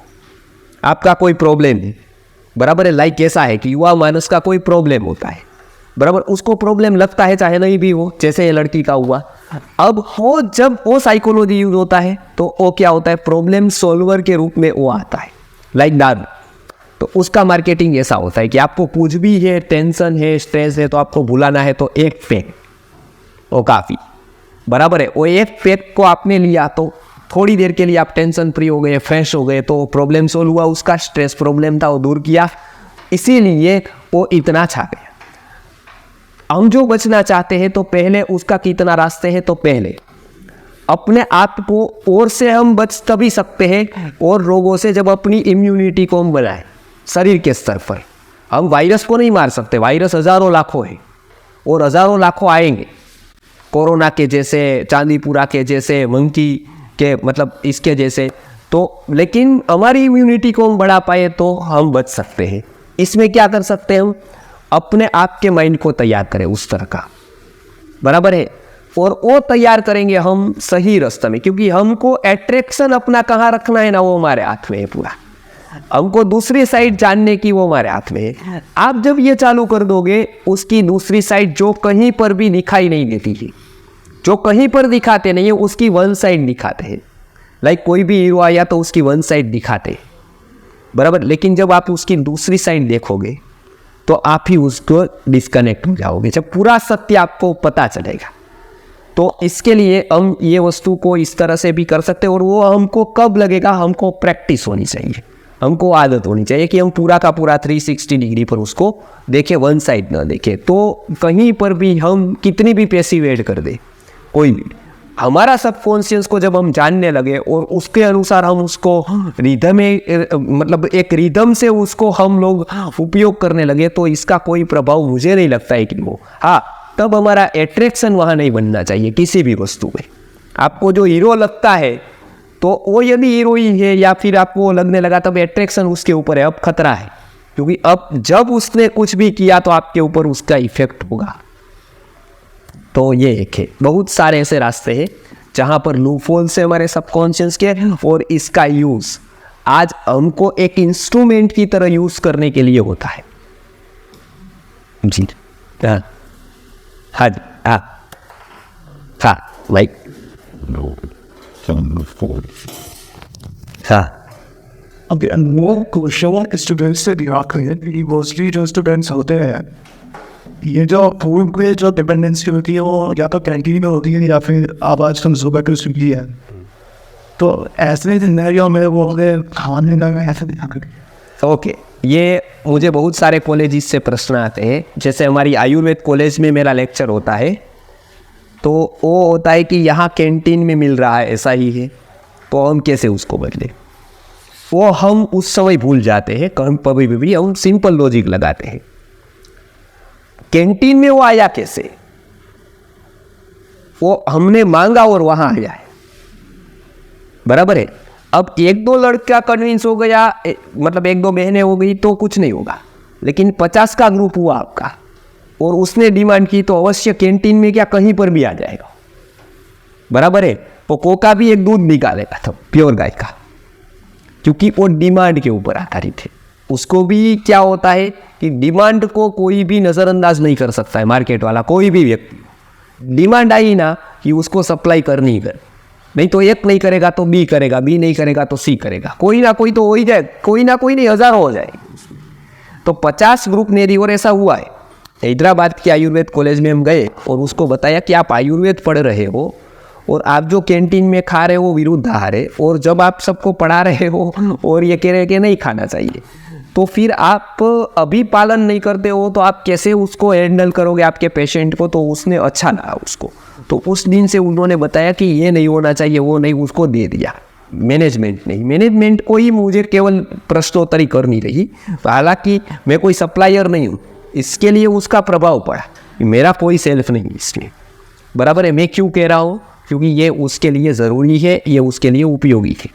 तो स्टूडेंट का एक ग्रुप बन जाए और ऐसी वो डिमांड करे, बराबर है, कि भाई हमको ये चाहिए, तो आसान है, बिल्कुल आसान है, क्योंकि वो उस रखवाया भी कहीं ना कहीं स्टूडेंट है, उसका मन देखकर ही वहाँ पर आती है आइटम है। और इतना नहीं, यहाँ नहीं, मंदिरों में आ जाती है। जो मंदिर में प्याज और लहसुन नहीं आते वहाँ कोका आ जाती है। क्यों आ जाती है? डिमांड है इसलिए, बराबर है। वहाँ पर डिमांड है, इसके लिए प्याज लहसुन को बात करके पूरा का पूरा वहाँ पर आ जाता है। क्यों? क्योंकि लोगों को पता है वो डिमांड करते हैं, तो कॉलेज में नहीं मंदिरों तक आ जाती है। तो ये तो क्या बात है, मतलब तो ये हो सकता है, मतलब जी आज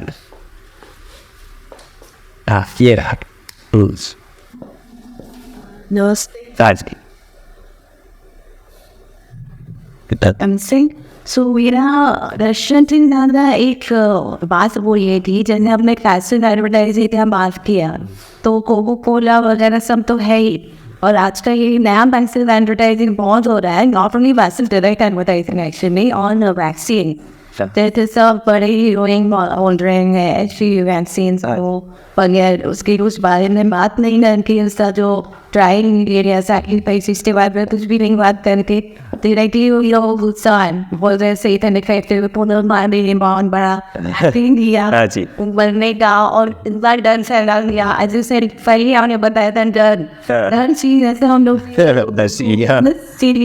कर लिया है क्या आपको सर्वाइव कर हो जाए, हम लोग HPV वैक्सीन ले इधर शिल्पा शेट्टी जानवी कपूर सब बोल रहे हैं। तो ये एक्चुअली यंग गर्ल्स के माइंड पे बहुत ज़्यादा इन्फ्लुएंस करता है, और how they also should know, और अपने आप में रिसर्च कर सकते हैं द रियलिटी।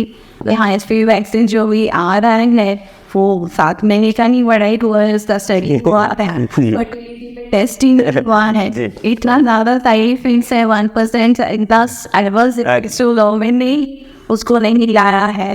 तो जस्ट वो ही पॉइंट डालना था।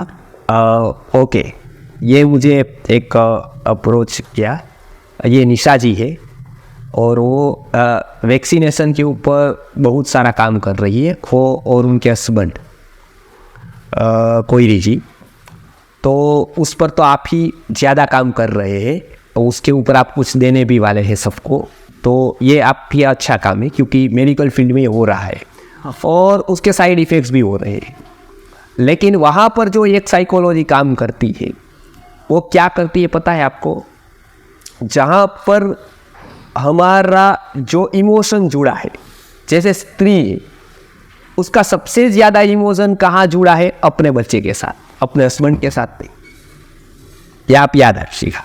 हस्बैंड के साथ कब जुड़ा है पता है? सगाई से लेकर शादी तक, बराबर है।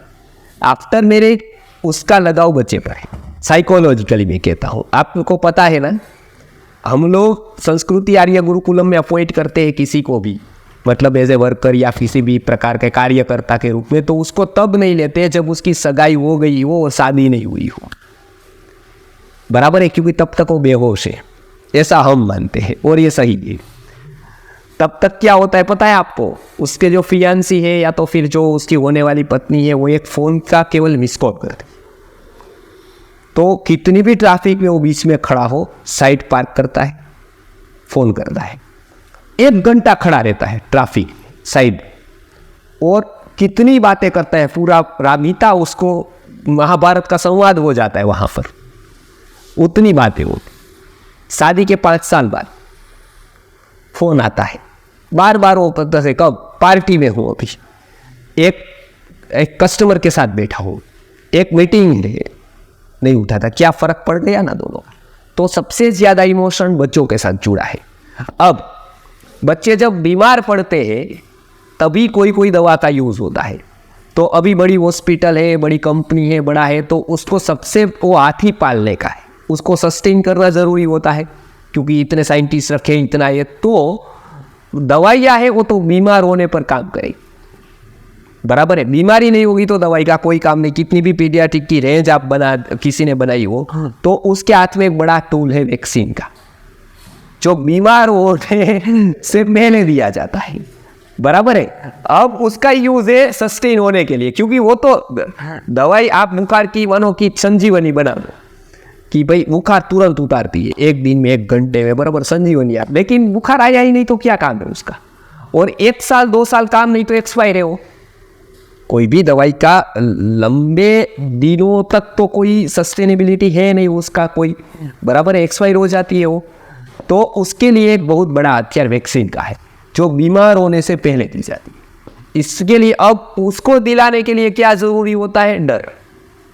मतलब ये नहीं दिया तो क्या होगा, ये नहीं किया तो क्या होगा, रिवर्स होता है वो, बराबर है, वो फियर का यूज होता है वहां पर। तो फिर आपको डर आए तो नहीं, मानो मैं आपको कहूँ कि आप ये दवाई नहीं लोगे तो मर जाओगे, तो आप ऐसा मानोगे कोई बात नहीं, कोई बात नहीं, मर जाएंगे। लेकिन वही बात यदि बच्चे में आ गई तो वहां पर आपके सपने टूटते, क्योंकि आपने सारे सपने सजोए हैं उसके भविष्य को लेकर, बराबर। एक माँ है, वो पूरा का पूरा एक बच्चा है और एक उनके ससुर है, वो दोनों एक ही तरह के हैं साइकोलॉजिकली, हाँ, वो दोनों डिफरेंस है उसकी एज, क्योंकि हमारा जो जीवन है ना वो पूरा राउंड में चलता है, सीधी गति में नहीं चलता है। वेस्टर्न फिलोसॉफी तब तक क्या मानती थी कि व्यक्ति का विकास सीधी लिटी में होता है, ए ही डायरेक्शन में सीधा होता है, ऐसा नहीं होता है। व्यक्ति का क्या विकास होता है? ए राउंड होता है। जैसे सूर्य, चंद्र, ग्रह, नक्षत्र, पृथ्वी सब राउंड में घूमते हैं, व्यक्ति का जीवन भी राउंड में घूमता है साइकोलॉजिकली। जैसे जैसे वो वृद्ध होता जाता है, करीब करीब वो बच्चा होता जाता है, उसकी बातें, उसके इमोशन, उसका सभी कुछ लाइक बच्चों के जैसा होता जाता है। इसके लिए प्योर कॉम्बिनेशन कौन सा है बच्चों को पढ़ाने के लिए? वृद्धों। उसके लिए सबसे ज़्यादा वो मैचिंग होता है, क्योंकि साइकोलॉजिकली दोनों एक है। एक भी बच्चा है, दूसरा भी अभी बच्चा हो गया है, एक बड़ा होने वाला है, एक का भी मृत्यु, बस उतना ही फर्क है। साइकोलॉजिकली दोनों समान है। अब एक वृद्ध शरारत करते हैं, कुछ भी बोलते हैं, और एक बच्चा शरारत करता है, दोनों में आपका बिहेवियर अलग अलग होगा। वृद्ध की आपको फरियाद होगी, बच्चे को आप इतना परवरिश करके इतना नज़रअंदाज करेंगे, उसका क्यों करेंगे आप? आपकी साइकोलॉजी दोनों एक ही है, दोनों एक घर में है। वृद्ध का आपके ऊपर उपकार है, बच्चे का कोई उपकार नहीं है, तो भी आपका पक्षपात बच्चे पर क्यों है? क्योंकि वो आपके सपने पूरे करता है, ये नहीं करने वाला है। तो वो सपना पूरा करने की जो साइकोलॉजी है ना बच्चे पर, तो लगाव उससे बढ़ता है। वो लगाव है तो उसका यूज होता है वहाँ पर। वो कहता है कि आपके सारे सपने जिसके ऊपर आधारित है वही खतरे में आज, ये नहीं दिया तो बस उसका कोई भविष्य नहीं है। तो इसके कारण इतने साइड इफेक्ट होने के बावजूद हम लोग, आपको भी मैं कहता हूँ, आपको भी यदि सही मायने में इसका प्रचार करना है, इसको अगेंस्ट में करना है, तो आप नॉर्मली जाएंगे तो नहीं होगा, मैं बता रहा हूँ। बराबर है, मैं एंटी वैक्सीनेशन में मान रहा हूँ, बराबर, लेकिन जब तक उसका विकल्प नहीं दोगे विरोध का प्रभाव नहीं होगा। मैं ऐसा बोलूँगा कि ये कपड़ा आपको नहीं पहनना है, तो आपका क्या क्वेश्चन होगा, क्या पहनना है? बराबर है। लाइक हम जितने कपड़े की मान्यता रखते हैं ना, उतना ही वो वैक्सीन का रखता है। तो गुरुजी का एक सूत्र साइकोलॉजिकली याद रखो, विकल्प दिए बिना विरोध का प्रभाव नहीं होगा। किसी भी बात का एक विकल्प होना चाहिए, उसके बाद वो विरोध प्रभावी होता जाएगा। इसके लिए हमारी सुवर्ण प्राशन मूवमेंट है ना, वो इसी साइकोलॉजी के आधार पर खड़ी हुई है। हमारा कोई भी कंसेप्ट है ना, उसके बीज में बहुत बड़ा साइकोलॉजी है जो भी दिखाई नहीं देता है। लाइक एक बीज में आप वृक्ष को नहीं देख पाते हो, लेकिन देखने वाले वो छोटे से बीज में वो बड़े वृक्ष का दर्शन कर लेते हैं, उसी को साइंटिस्ट कहते हैं। बाकी एक बार फल आया, उसमें बीज को देखना तो बहुत आसान है, लेकिन एक बीज में एक बड़े वृक्ष को देखना कितना कठिन है, वो विजनरी होते हैं। बराबर है। तो ये सुवर्ण प्राशन की मूवमेंट आज करीब करीब कितने हजार संख्या में आज से उसका दिन, आज 5 लाख बच्चे एक साथ ले रहे हैं। बराबर, एवरी मंथ 5 लाख बच्चे विदाउट चार्ज, एनी चार्ज, और गाँव में, सिटी में लेकर सब जगह पर वो सुवर्ण प्राशन ले रहे हैं। ये भी चला रही है। ओके, तो ओके, वो लेने गई। ओके, तो ऐसे बहुत सारे लोग थे जो आज नहीं आ पाए। तो उसका कारण ये था कि वो उसका आज केंद्र का दिन है। तो वो गुरुजी ने साइकोलॉजिकली ऐसा कहा कि व्यक्ति किससे मानता है, पहले संबंध बनाओ उसके साथ, फिर आप जो बताओगे ना वो इनडायरेक्ट एजुकेशन का काम करेगा। वो यूनिवर्सिटी नहीं निकाल पाएगी। उसके माइंड में जो रेफरेंस से गया ना, मानो आपके पहले संबंध हुआ और उसके बाद आपने उसका प्रॉब्लम सोल्व किया, और प्रॉब्लम सॉल्वर ऑलवेज जीतता है। प्रॉब्लम सॉल्वर का प्रभाव इस जगत से कोई नहीं मिटा पाया है। तो गुरुजी ने क्या किया, पहला सुवर्ण प्राशन दो, उसकी इफेक्ट उसको जानने को मिलेगी, उसके बच्चे को फायदा होगा। अब आपकी जगह उसके मन में हो गई, तब तक आप कितना भी रेफरेंसेस दो, वो उसका काम, मेरा काम का है, वो इनका काम का है, इनका काम का, उसको काम का नहीं है वो कि साइंटिस्ट ने क्या कहा है क्या नहीं। उसको उससे कोई मतलब ही नहीं है। मानो कितना भी सही हो, उससे उसको मतलब नहीं है। वो प्रभाव क्या है, पहले जगह यहाँ बनती है, फिर कहीं पर भी बन सकती है। यहाँ जिसने बना ली ना, उसको कहीं पर भी जगह बन देती है। जगह बनाना यही ही कठिन है, सबसे कठिन। तो उन्होंने क्या किया, इनडायरेक्ट जगह बनाता है। ये भैया है 3 साल से वहाँ, 3 साल हो गए, 4 साल से चला रहे विदाउट फेल। गवर्नमेंट ने, गुजरात गवर्नमेंट ने अभी सर्वे किया तो कुपोषण सबसे ज्यादा कहाँ दूर हुआ है, नवसारी। उसका पूरा लेख आया। कुपोषित जितने बच्चे थे उसमें 3 गुना बाकी के गुजरात के सिटी में कुपोषण बढ़ा, लेकिन नवसारी में घटा। एक नवसारी ऐसा सिटी था जहां कुपोषण का क्रम कम हुआ, जबकि हमने कोई भी दावा नहीं किया। गवर्नमेंट ने अपने नाम पर सब कुछ उसका प्रोपेगेंडा करके किया, प्रचार अच्छा हुआ, उसके कारण हमारा तो अच्छा ही हुआ। लेकिन इसका कारण ये बना नवसारी सिटी। और गवर्नमेंट ने भी हमारे जॉइंट वेंचर से एक काम किया, वो फिट इंडिया मूवमेंट है प्रधानमंत्री जी की। उसमें हमको वर्ल्ड रिकॉर्ड देखकर हमको बताया कि आप कितने बच्चों को गाँव में ऐसे नियमित दे सकते हो, क्योंकि उन्होंने 30 साल तक प्रयत्न किया, रेगुलर नहीं हो पाए। और गुरुजी ने ऐसा उसके सबकॉन्शियस में डाल दिया कि वो रेगुलर, मतलब इनको कुछ नहीं मिलता है, किसी को 1 रुपया नहीं मिलता है, लेकिन वो रेगुलर देते हैं। क्यों? क्योंकि उसको वैल्यू समझाई, उसको कीमत नहीं दी, पैसा नहीं दिया, लेकिन उसको वैल्यू समझाई। तो आज 5 लाख बच्चे ले रहे हैं, गवर्नमेंट कह रहा है कि ऐसी पहली घटना आयुर्वेद के क्षेत्र में है जब कोई 5 लाख बच्चे विदाउट चार्ज ले रहा है, तो उसका खर्चा होता है, उसको तो हमको पता नहीं है, लेकिन वो इतना अच्छा चल रहा है। फायदा क्या हुआ, वो अनेक ऐसे वैक्सीनों से बच गए, लेकिन सीधा करके नहीं, इसके ध्यान में जो 200 है उसको 200 को ये टीच कर रहे हैं अभी इनडायरेक्ट। देखो प्रोग्राम में बुलाया, उसको भोजन कराया, वो इनडायरेक्ट, अब उसको 10-10 मिनट मिला, वो जो एजुकेशन हुआ ना वो मेरे प्रवचन से भी नहीं हुआ, वो इन्होंने दिया वास्तव में। तो इस तरह से हम बचा सकते हैं इसको। आपको मूवमेंट को एक ऐड करने जैसा ये कि उसका सीधा विरोध नहीं, विकल्प के द्वारा उसको निग्लेक्ट करते जाओ। और हमेशा बात याद रखना, निग्लेशन हमेशा विरोध से बहुत प्रबल होता है, विरोध से उपेक्षा कई गुना प्रबल है साइकोलॉजिकली। विरोध उतना दुख नहीं देता, उपेक्षा उतनी दुख देती है। उदाहरण जस्ट फॉर एग्जांपल, एक सास है, एक बहू है, बहू अपनी सास को बुलाती नहीं, कुछ कहती नहीं, केवल वो आए और वो हाथ मुंह फेर ले, पता है वो इतना दुखदायक होता है उसके लिए। विरोध दुखदायक नहीं, क्योंकि विरोध में समाधान हो सकता है, पता चल जाता है ये मुद्दे पर विरोध है। 30 आदमी आए, मैंने सबको सेकेंड किया, एक को बुलाया ही नहीं जानबूझकर, दूसरी बार प्रोग्राम में, तीसरे बार, तो उसको बहुत दुख लगेगा। बजाय में उसका विरोध करूंगा ना, उससे बहुत दुख उपेक्षा का लगेगा। व्यक्ति विरोध सहन कर सकता है, उपेक्षा नहीं, बराबर है। इसके लिए उपेक्षित सबसे पीड़ित होता है। तो ये एक साइकोलॉजी है। तो हम क्या करें, उसको विरोध मत करो, उसको उपेक्षा करो, ऐसा साइकोलॉजी करो, वो काम का नहीं। क्योंकि आप जब विरोध करोगे तब वो काम का हो जाता है, तब वैल्यू भी देते हो आप उसको, क्योंकि उसका एग्जिस्टेंस महत्व का है, तभी बड़ा व्यक्ति विरोध। तो दूसरा साइकोलॉजी लगाओ, उसका उपेक्षा, उसको इनडायरेक्ट एजुकेशन बोलते हैं, वो बहुत उपयोगी आएगा। और ऐसा तो हमने अनुभव किया कि अभी तक ये मूवमेंट खड़ी हुई, विकल्प दिया तो समझाना बहुत आसान हो गया।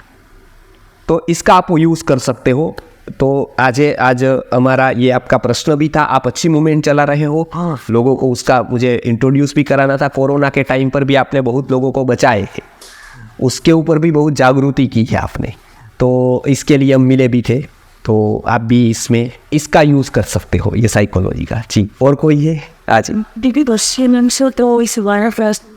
हाँ, ऐसे उसका बहुत संबंध है, लेकिन इसका मैं चर्चा आपके साथ बाद में करूँगा, क्योंकि सब लोगों के लिए ये यूज़फुल नहीं होगा।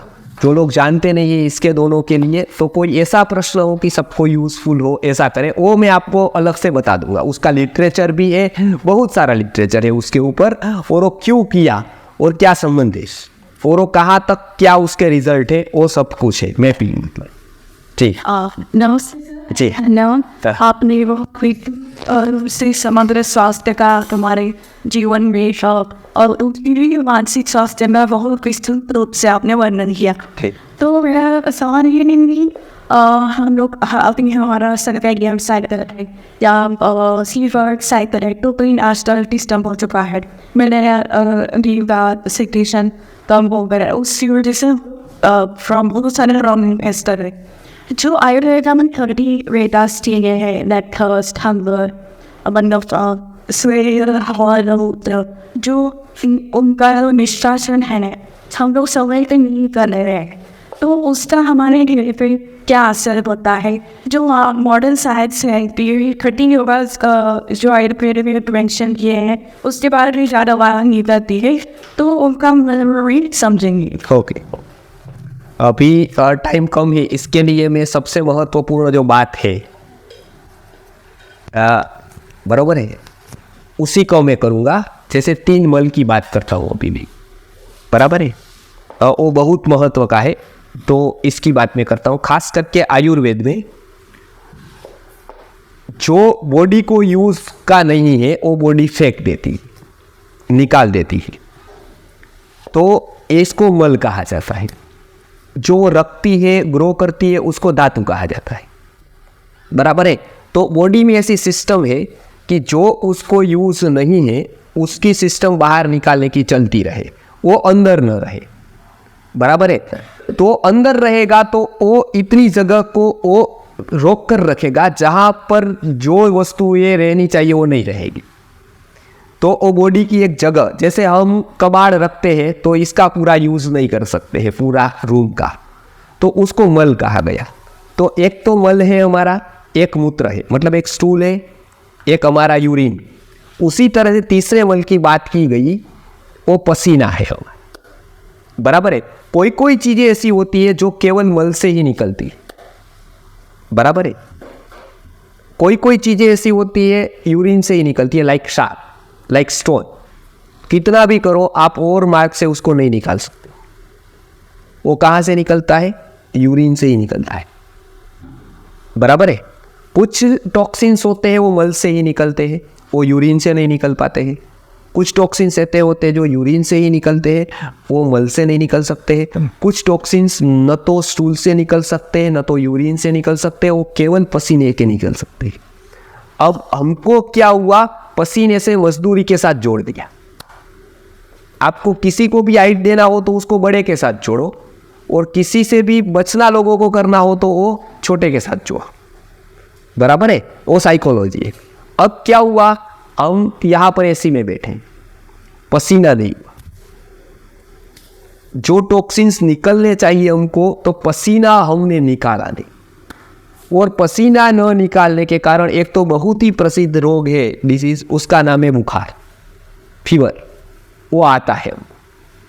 वो आने के बाद यदि आपको दवाई दी जाती है, पैरासीटामोल से लेकर सब कोई दूसरी दवाई, उसमें पहला काम क्या होता है पता है? पसीना निकलता है। पता है आपको? आप पंखे के नीचे बैठते हो और आर्टिफिशियल आपको पसीना आ जाएगा, आप देख रहे हैं, गोली देना उसका। जैसे पसीना आया आपका बुखार उतरेगा, बराबर है। शरीर में हीट जनरेट करते हो आर्टिफिशियली, क्योंकि उसने प्रोसेस देख ली कि क्या होने के बाद बुखार उतरता है, पसीना निकलने के बाद। तो पसीना निकाल, बराबर है, पसीना निकाल दिया, बुखार उतर गया, लेकिन वो आर्टिफिशियल उतरा। तो पसीना न निकालने के कारण हमारे बहुत सारे डिजीज होते हैं हमको। इसके लिए आयुर्वेद में बताया है कि कोई टॉक्सिन्स ऐसे हैं जो आपके पसीने से निकल सकते हैं। तो ऐसी हमारा फ्रेंड नहीं है, दुश्मन है।